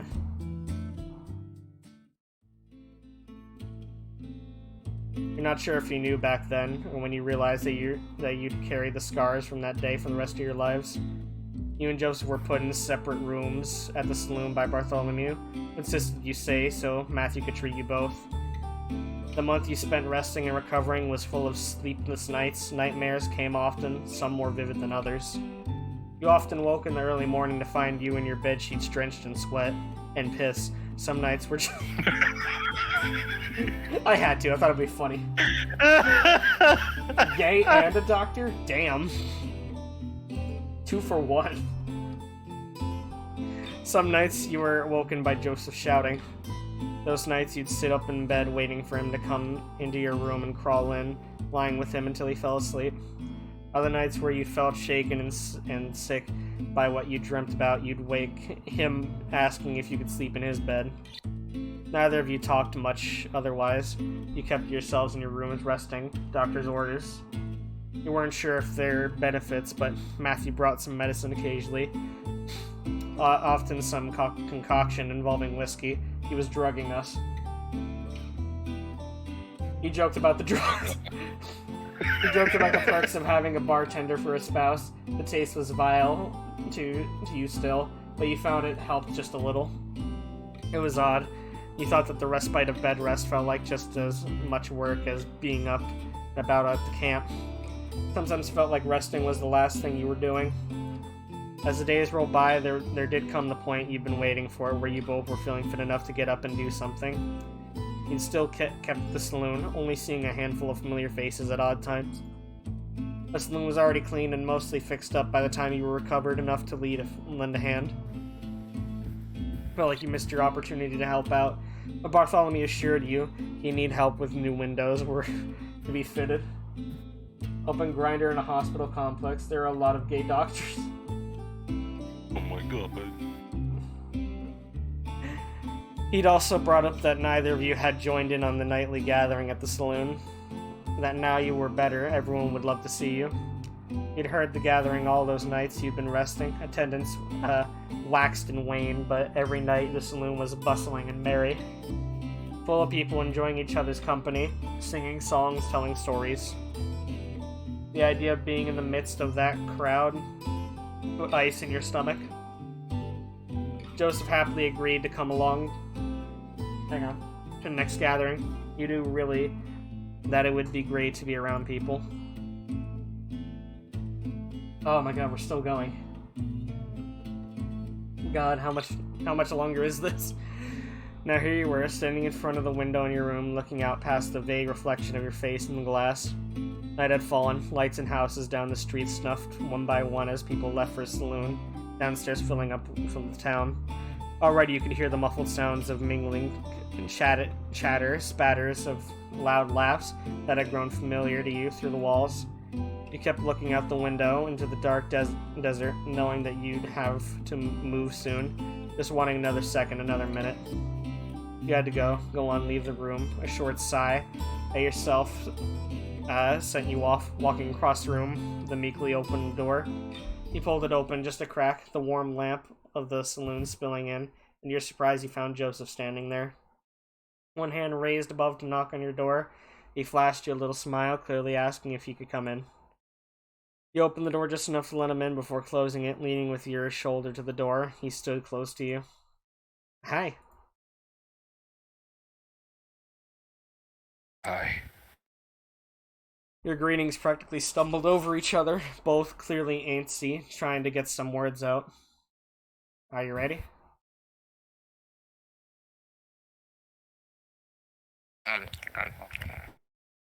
Oh, I was reading chat. Oh, we have Explode Dog last minute. Thank you for Exploding Dog. Introvert, thin dom, extrovert, chunky, soft boy, sub, my favorite.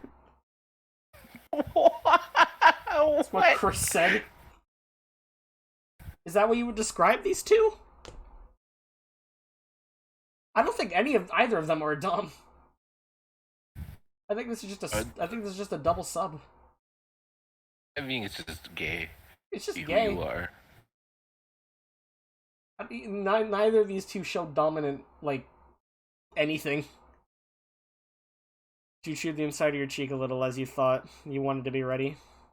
You wanted to go down and see the people who had cared for you. Joseph was here too. It would be fine.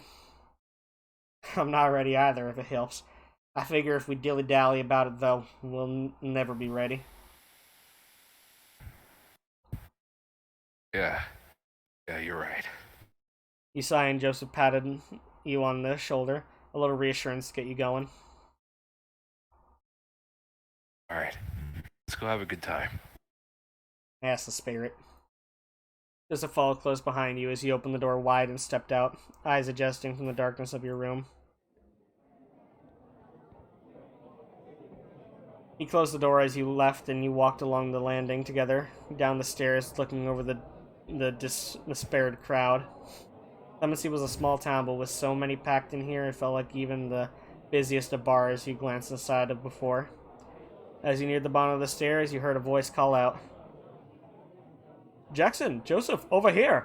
Hello, Mario. Fuck! Hey, there had to be one. Oh my god. A dog who's like dead. Oh, hey, like me. Anyways, Oh my god. Hey, I have Desiree, alright?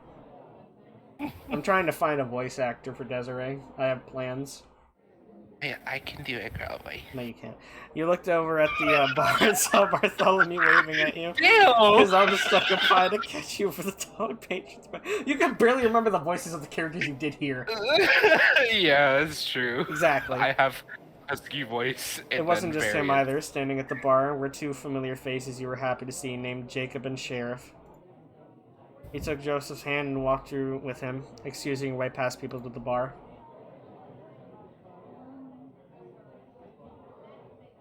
Jacob and Sheriff sidled along to make some room between them, a friendly gap for you to squeeze into.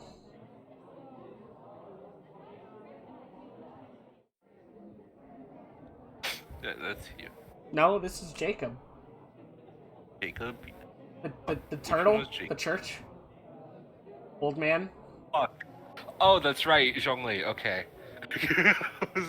There's too many fucking J names and it's your fault. No. There would be two J names still. You know I'm illiterate. Stop being illiterate. It's your fault. Oh, okay. Good to see you well again, Jackson. I found myself rather worried after what happened. Fuck. I'm glad to see you too, Jacob. Didn't lose another limb, so I think I have nothing to complain about. He gave you a gentle, reassuring smile, seemingly genuinely calmed by your jockey reassurance. Sheriff leaned in to address you both. Good to see you both in good health, for sure.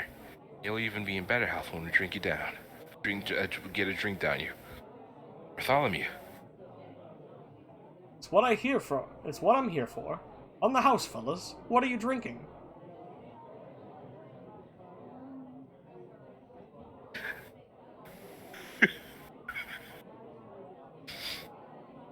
Damn, really? You're shallow, Mario. Why don't you try not to be illiterate, says Chris. I'm trying. Stop it. Damn, really? You sure? We'll be taking up your room and now free drinks. You're really spoiling us. You need something so you can toast to your health. You two poop. Go on, take your pick. Hello, Mario. Well, I think I'll just stick with the beer. Alrighty, how about you, Jackson?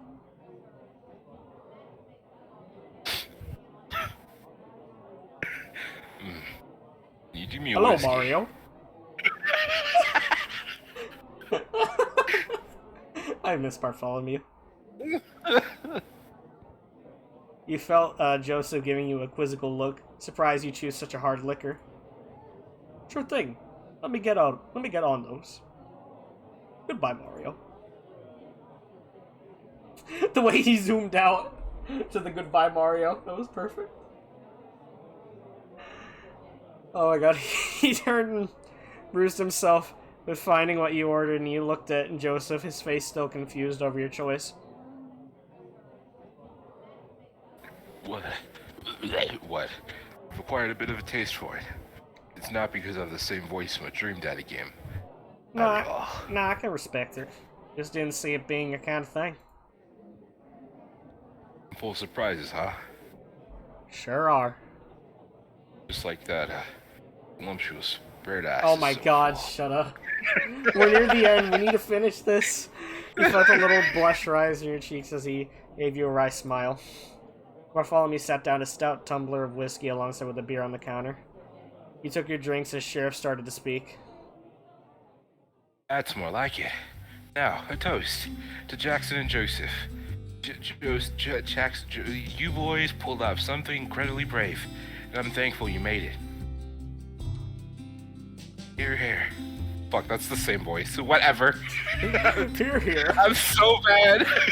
You went round clinking glasses with Jacob, Joseph, Sheriff, and Bartholomew before taking a sip of your whiskey. Before it even reached your lips, the smell was burning in your nose and continued to burn as it slipped down your throat. That is definitely how that Maker Mark felt. Like, does alcohol actually burn? Yes. The only, okay, like, small tangent, but, like, the only alcohol I've ever had is a White Claw, so I have Weak. no idea. Yeah. I mean, it's because I also, like, stole it. Fucking Chris in chat. Goodbye, Mario. I'm going to commit tax evasion. Before it even... Yeah, it was a pleasant burn of sorts, though. You weren't sure if it was the way it was meant to be, but you enjoyed it all the same. Oh, boys. I don't know what your plans are. Plans are now. You're all fixed up. But I thought I'd take a moment to ask you if you'd like to stay in clemency. I really think you'd fit in here. It's just an invitation, mind you. No need to give me an answer now, but just think about it for me. You and Joseph glanced eyes for a moment, both humbled and blindsided, unsure what to say. Why did the question leave you gripping your glass, fidgeting your thumb over the rim? Wasn't this something you wanted? Thank you, Sheriff. That's a very kind offer. We'll have to sleep on it, I think. Not a problem. Just a suggestion, really. Don't mind me, Anon. Truth be told, I can't say we have much in the way of plans as of now. Yeah, no, I've not really thought about what to do next. That was the honest truth. All you'd focused on was getting away from Curly, out from under his shadow. Now you're free. You could do anything, and yet could think of nothing. The tightness took a hold of your chest. If it isn't my favorite patients... As he came wandering over the bar and greeted you both with a beaming smile. Great to see you up and at it! All thanks to you, Doc. Ah, you're too kind. I'll drink to that. He took a swig of the beer he had, as did Joseph in kind. I'm setting up a poker game right now, so I thought I'd wander around and see who's game. Who's gay? I think you two are. I think you're gay. Sorry. But are you game? I'll join in. Alrighty, I've already got another guy as well, so I just need at least one more person. You able to sneak away from the bar, hun? He smoked past to Bartholomew, who rolled his eyes. I admire your tenacity, Matthew, but I'm not going to join in your poker, no matter how many times you ask. Hello, Mario. Alright, can't blame a man for trying. Joseph caught your eye and gave you a look and asked, "You mind if I go?" To which you just nudged him encouragingly with your elbow. "I'm game if you're prepared to lose." Oh, that's fighting talk! I should have known you'd be up for it. Come with me to the table. Joseph gave your arm a gentle squeeze before he grabbed his beer and headed with Sheriff towards the back of the saloon. You watched him disappear in the throng of people before turning back to the bar, just left with Jacob and Bartholomew. Not a gambler then, Jacob. Oh, heavens, no. Not that I have any particular objection. I'm just terrible at it. I have to say my poker face is quite dire. You chuckled at that, certainly seeing how it could be the case. Your eyes turned down to your drink, small talk dying away. Staring in the clear liquid that streaked the glass as you rolled in around your hand. Were you a whiskey drinker now? You couldn't have foreseen that a month ago. Or could you have foreseen before that you'd meet Joseph? You'd end up here, having left the gang, Curly gone. Thinking back on it, it felt like you were always going to be under Curly's thumb. What was there for you? That was going to be your life until the tides of fate swept you elsewhere. You didn't think you'd ever have a chance like this. Now you have the chance to choose your life. Everything is still just as hazy. What comes next? I know that look. You turned your eye up to Bartholomew as he put his elbow on the bar, leaning in with a friendly, knowing demeanor. That's the face of someone with a lot going on in the upstairs. That, or there's something very interesting at the bottom of that glass. You think about it. You thinking about what Sheriff said? Yeah, it's just... I don't know. What are your plans now? You must have some idea of what you want to do. I can't say I do. I've not. I thought about it, I guess. You know, you don't have to stay in Clemency. You can go anywhere, really. Oh yes, I would say I agree. Traveling is an incredible way to learn and to discover what kind of a man you are. What kind of man? Indeed, it is an easygoing. It is easy when young. It is easy when young to think you know the world. Think you know yourself well. That is what I thought before I went on my pilgrimage. The man who left Pennsylvania all those years ago is not the same man who arrived in Clemency. In fact, the man who arrived in Clemency and the man sitting at this bar right now are not the same either. Convening with your fellow people gives you a great deal of clarity and substance to your character. I think I see what you mean. You knew what he meant, of course. You'd run with Curly for years now. Who you were when you left home and who you are now are strangers to each other. You weren't sure if that person from years ago met you now, that you'd meet someone that you'd be someone you wanted to know. It's not just yourself either. You can learn a lot about someone else from traveling with them. Me and Matthew learned so much about each other on the trail, both the good and the bad. One thing he never knew is that I don't actually have a mental issue. Wink, wink. Nudge, nudge. Don't tell him how. It gets me free time to make drinks. Oh my god. I don't think you really know someone till you've had to share the same bed for a few weeks on end. It could be good for you and Joseph. Maybe. You're free. Now, what do you want to do? I want to do the Mario. Swing your arms from side to side. Oh my god. I'm not going to do that. You could feel your cheeks turning red. Joseph had talked about riding east before, but that was more like running away at the time. But Bartholomew said stuck in your head. Do you even know Joseph? Do you really know him? You thought you did, but really, you've only just met. You don't really know that much about each other. Well, you may feel things for him. You never have anyone else. You've gone through hell and high water to be here together. Is that enough? Is that a reason to stick together? Do you want to know who he is? Do you want him to know who you are? You have no idea what the future holds. You have no idea about anything. You don't know Joseph. He doesn't know you either. You don't even know yourself. Tar was welling up in your chest, coating your insides, making you heavy, breathing deep, tapping your finger at the bar. It's too warm in here, too many people. You need some air. You feeling alright, Jackson? His words snapped at you. His words snapped you out of your thoughts, but the feeling remained. You nodded subtly. Yeah, I think we're gonna go outside. Get some air. Goodbye, Mario. Giving them both a weak smile of reassurance, you left your drink at the bar and stepped away, passing strangers to head on the door. You weren't expecting that, were you?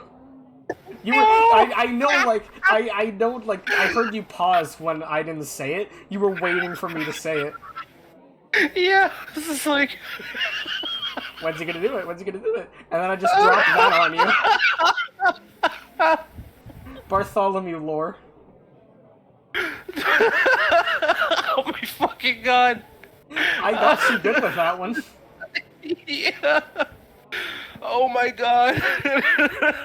He doesn't actually, he's not actually compulsed to say it. He just does it. To fuck with people. Oh my god. The night air was refreshing as it cooled your head. You welcomed the chill breeze from the desert that ruffled through your fur. You didn't hang around long on the saloon porch, walking away to the town, leaving behind the yellow light that spilled in from the windows. You left the town too, past a sign that read its name, making your way up a path at the outskirts that brought back the forlorn memories.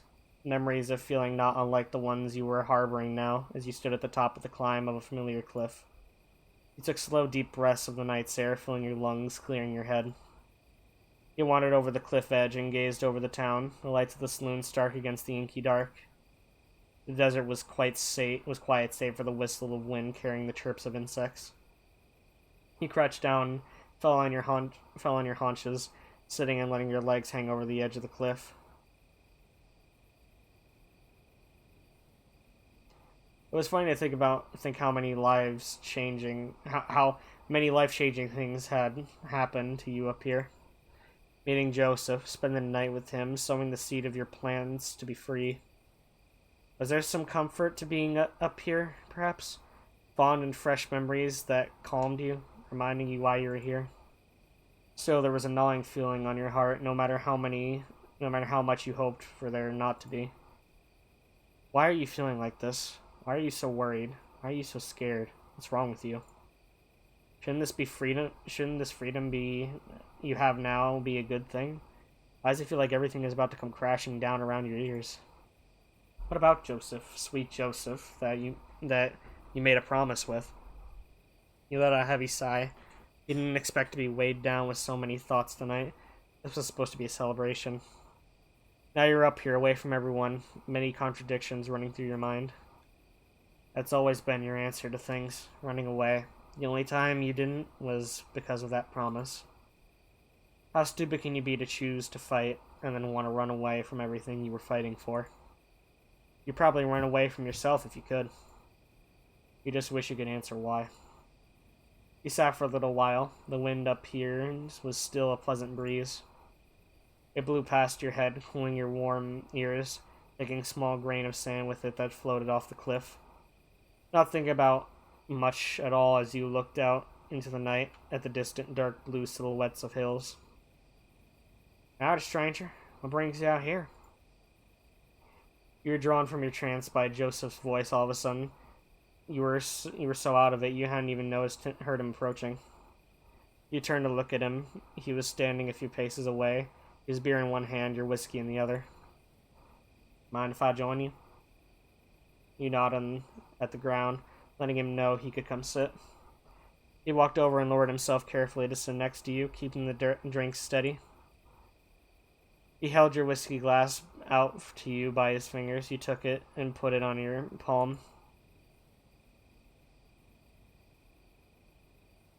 Thanks. No problem. So like I said, what brings you out here? You absent-mindedly scratched the side of your glass with a blunt claw as you thought to your answer. The mayor. Yeah, it was a little stuffy in that saloon. If you ask me, we did Bartholomew a favor, break some windows, air out the place. He giggled a little at that. He was good at making you feel better. How come you're always so charming? Seems so easy. It seems to come so easy to you. He looked a little bashful at that comment, scratching his head, unsure what to say. I don't know. I just picked it up over time, I guess. Helps get you out of fights and whatnot. Yeah, that makes sense. You feeling alright? Didn't say anything when you left. Sorry, I didn't want to bother you during your poker game. You thought about what you wanted to say, but so many things vied by your tongue. Everything swelling up inside you, chest full to burst. You didn't know if you could admit how you were feeling to him. I almost felt too personal. I felt wrong. It felt harsh. Feel strange. That's the simplest way I can put it. He looked at you for a moment, eyebrow cocked, unimpressed. Lay it on me. Huh? Lay it on me. I want to know what you're thinking. I know you got stuff on your mind. You ain't telling me. You blew through your lips with a sigh, thinking you were thinking about whether you should. Or you blew through... Fuck. He blew through your lips. He kissed you again. He was right after all. You didn't have to hide how you feel anymore. If you were honest, you didn't want to keep hiding it. I'm scared, I guess. I don't know what the hell I'm supposed to be doing. I'm going to do next. Everyone in the saloon was talking about us, asking us about plans, and I realized I don't have any. I didn't think that far ahead. Now we're here, and I don't know what to do. I feel like an animal that's been let out of its cage and gotten lost in the wilderness. What are you scared of? What's the worst that could happen?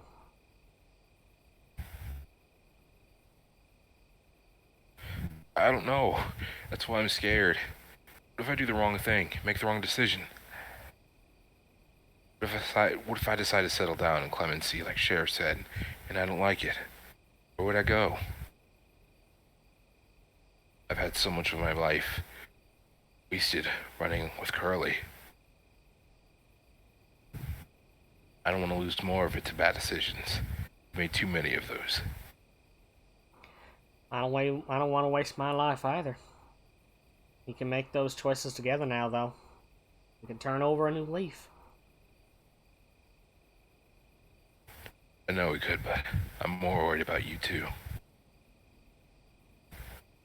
I was talking with Jacob and Bartholomew, and I realized I don't know you. I don't know anything about you. You don't know me either. Joseph's face was solemn. He had stared into your eyes like he was trying to unpick some meaning from your expression. I've done horrible things, Joseph. So have I. I don't know that I like the person I've become after Curly. I don't trust myself. You did what you needed to stay alive. You don't have to like it. You were growing frustrated with his rebuttals, like he wasn't listening to you. You twisted your body around, one leg up facing him head on. I love you, and I'm scared of hurting you. I'm scared that the man who could have hurt Curly is the same man that could hurt you. I'm scared of that If we really knew each other, we wouldn't be here in the first place. Wind whistled in your ear. Joseph's face was still. Eyes squinted a little, contemplating your words. Bitch, we literally killed our former bosses. If that ain't love, I don't know what is. Yeah, like... A few moments passed before he opened his beak to speak. I love you too. I'm not scared of you. I want to find out who you are. And hope I have the courage to let you find out who I am. I'm scared as all hell too. I don't know what you mean, and now that I'm free of the gang, I don't know what to do with myself. All I know is that I want to be with you. Maybe we'll make bad choices, but who cares? You've helped show me I don't have to live my life in fear, Jackson. I think if we're scared, it means we have our heads screwed on right. And it doesn't have to stop us from living. We can make whatever mistakes we want. We can stay in clemency forever. We can go travel in the country. I don't give a hoot. Tonight ain't the night to worry about the rest of your life. Whatever happens to us, if I can kiss your face at the end of the day, then everything will be alright. A great wave of relief washed over you as Joseph spoke. You didn't realize how much you needed to hear that from him.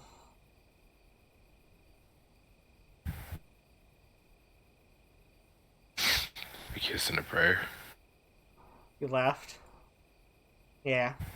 On a kiss and a prayer, we'll be just fine.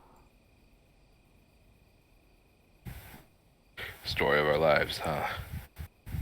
He leaned in and pecked you on the cheek, bringing a blush of warmth to them that even the night breeze could not cool. Seems pretty good to me. Now come on, let's get back down there and have a good time. And I think someone said they were gonna dust off the old piano and play us all a tune. He made to stand up, but you reached out, placing your hand over his. Wait. Is it alright if we just sit here a little longer? Then we can go down. It's a nice night is all. He smiled, eyes softly tilted to the sky, looking at the stars. Sure is. You want to stay here a spell? That's just fine by me. He then settled back down and scooted over closer to you, shoulder to shoulder, and you tilted your head to rest on him. You slipped your hand onto his, and he held yours tightly, squeezing back between your fingers.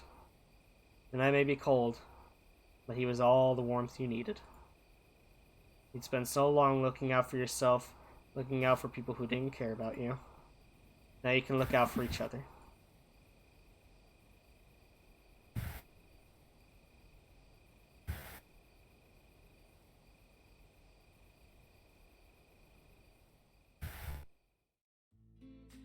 Oh my god. Can you take a screen it. cap of this really fast? No, it's flying away. I got it. Thank God, thank you. Please send it to me. But oh my god. I got the best I so... could get on such short notice. No, you're good. Oh my god, that was... Oh, I love this so there's much. Colin. There's Colin Cold Doggo. Look at that. Holy crap. Oh man, I really enjoyed this. I love this so much. This was a really good decision to play. Yeah, I'm so glad that we got to play it. Thank you for telling me that you wanted to play man, it. I follow Cole. When I saw they were making a game and I started streaming, I was like, I had to fucking do it. Oh my goodness. I absolutely love this story so much. Holy crap. We love the gay little game. We love it. We love it so much. Oh I'm my glad god. I got to play it on stream. I'm glad I got to have you with it with me. Yes, thank you so much for having me. Oh my god. Look at them.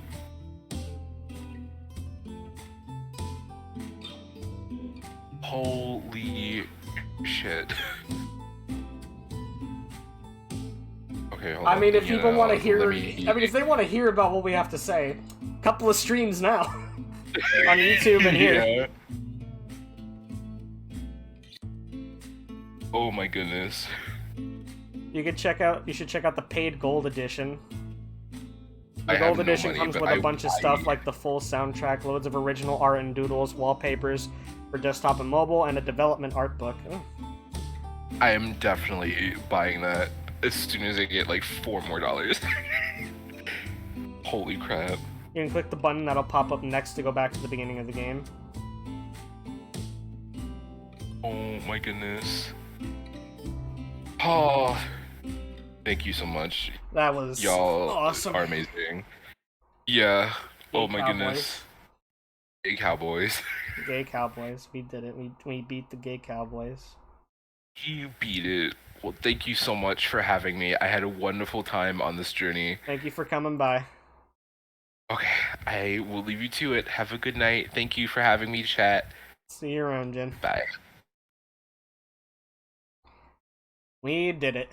Gay Cowboys have been completed. And now you will go and raid Crix. Thank you guys for coming. You guys have a great rest of your night. Peace out.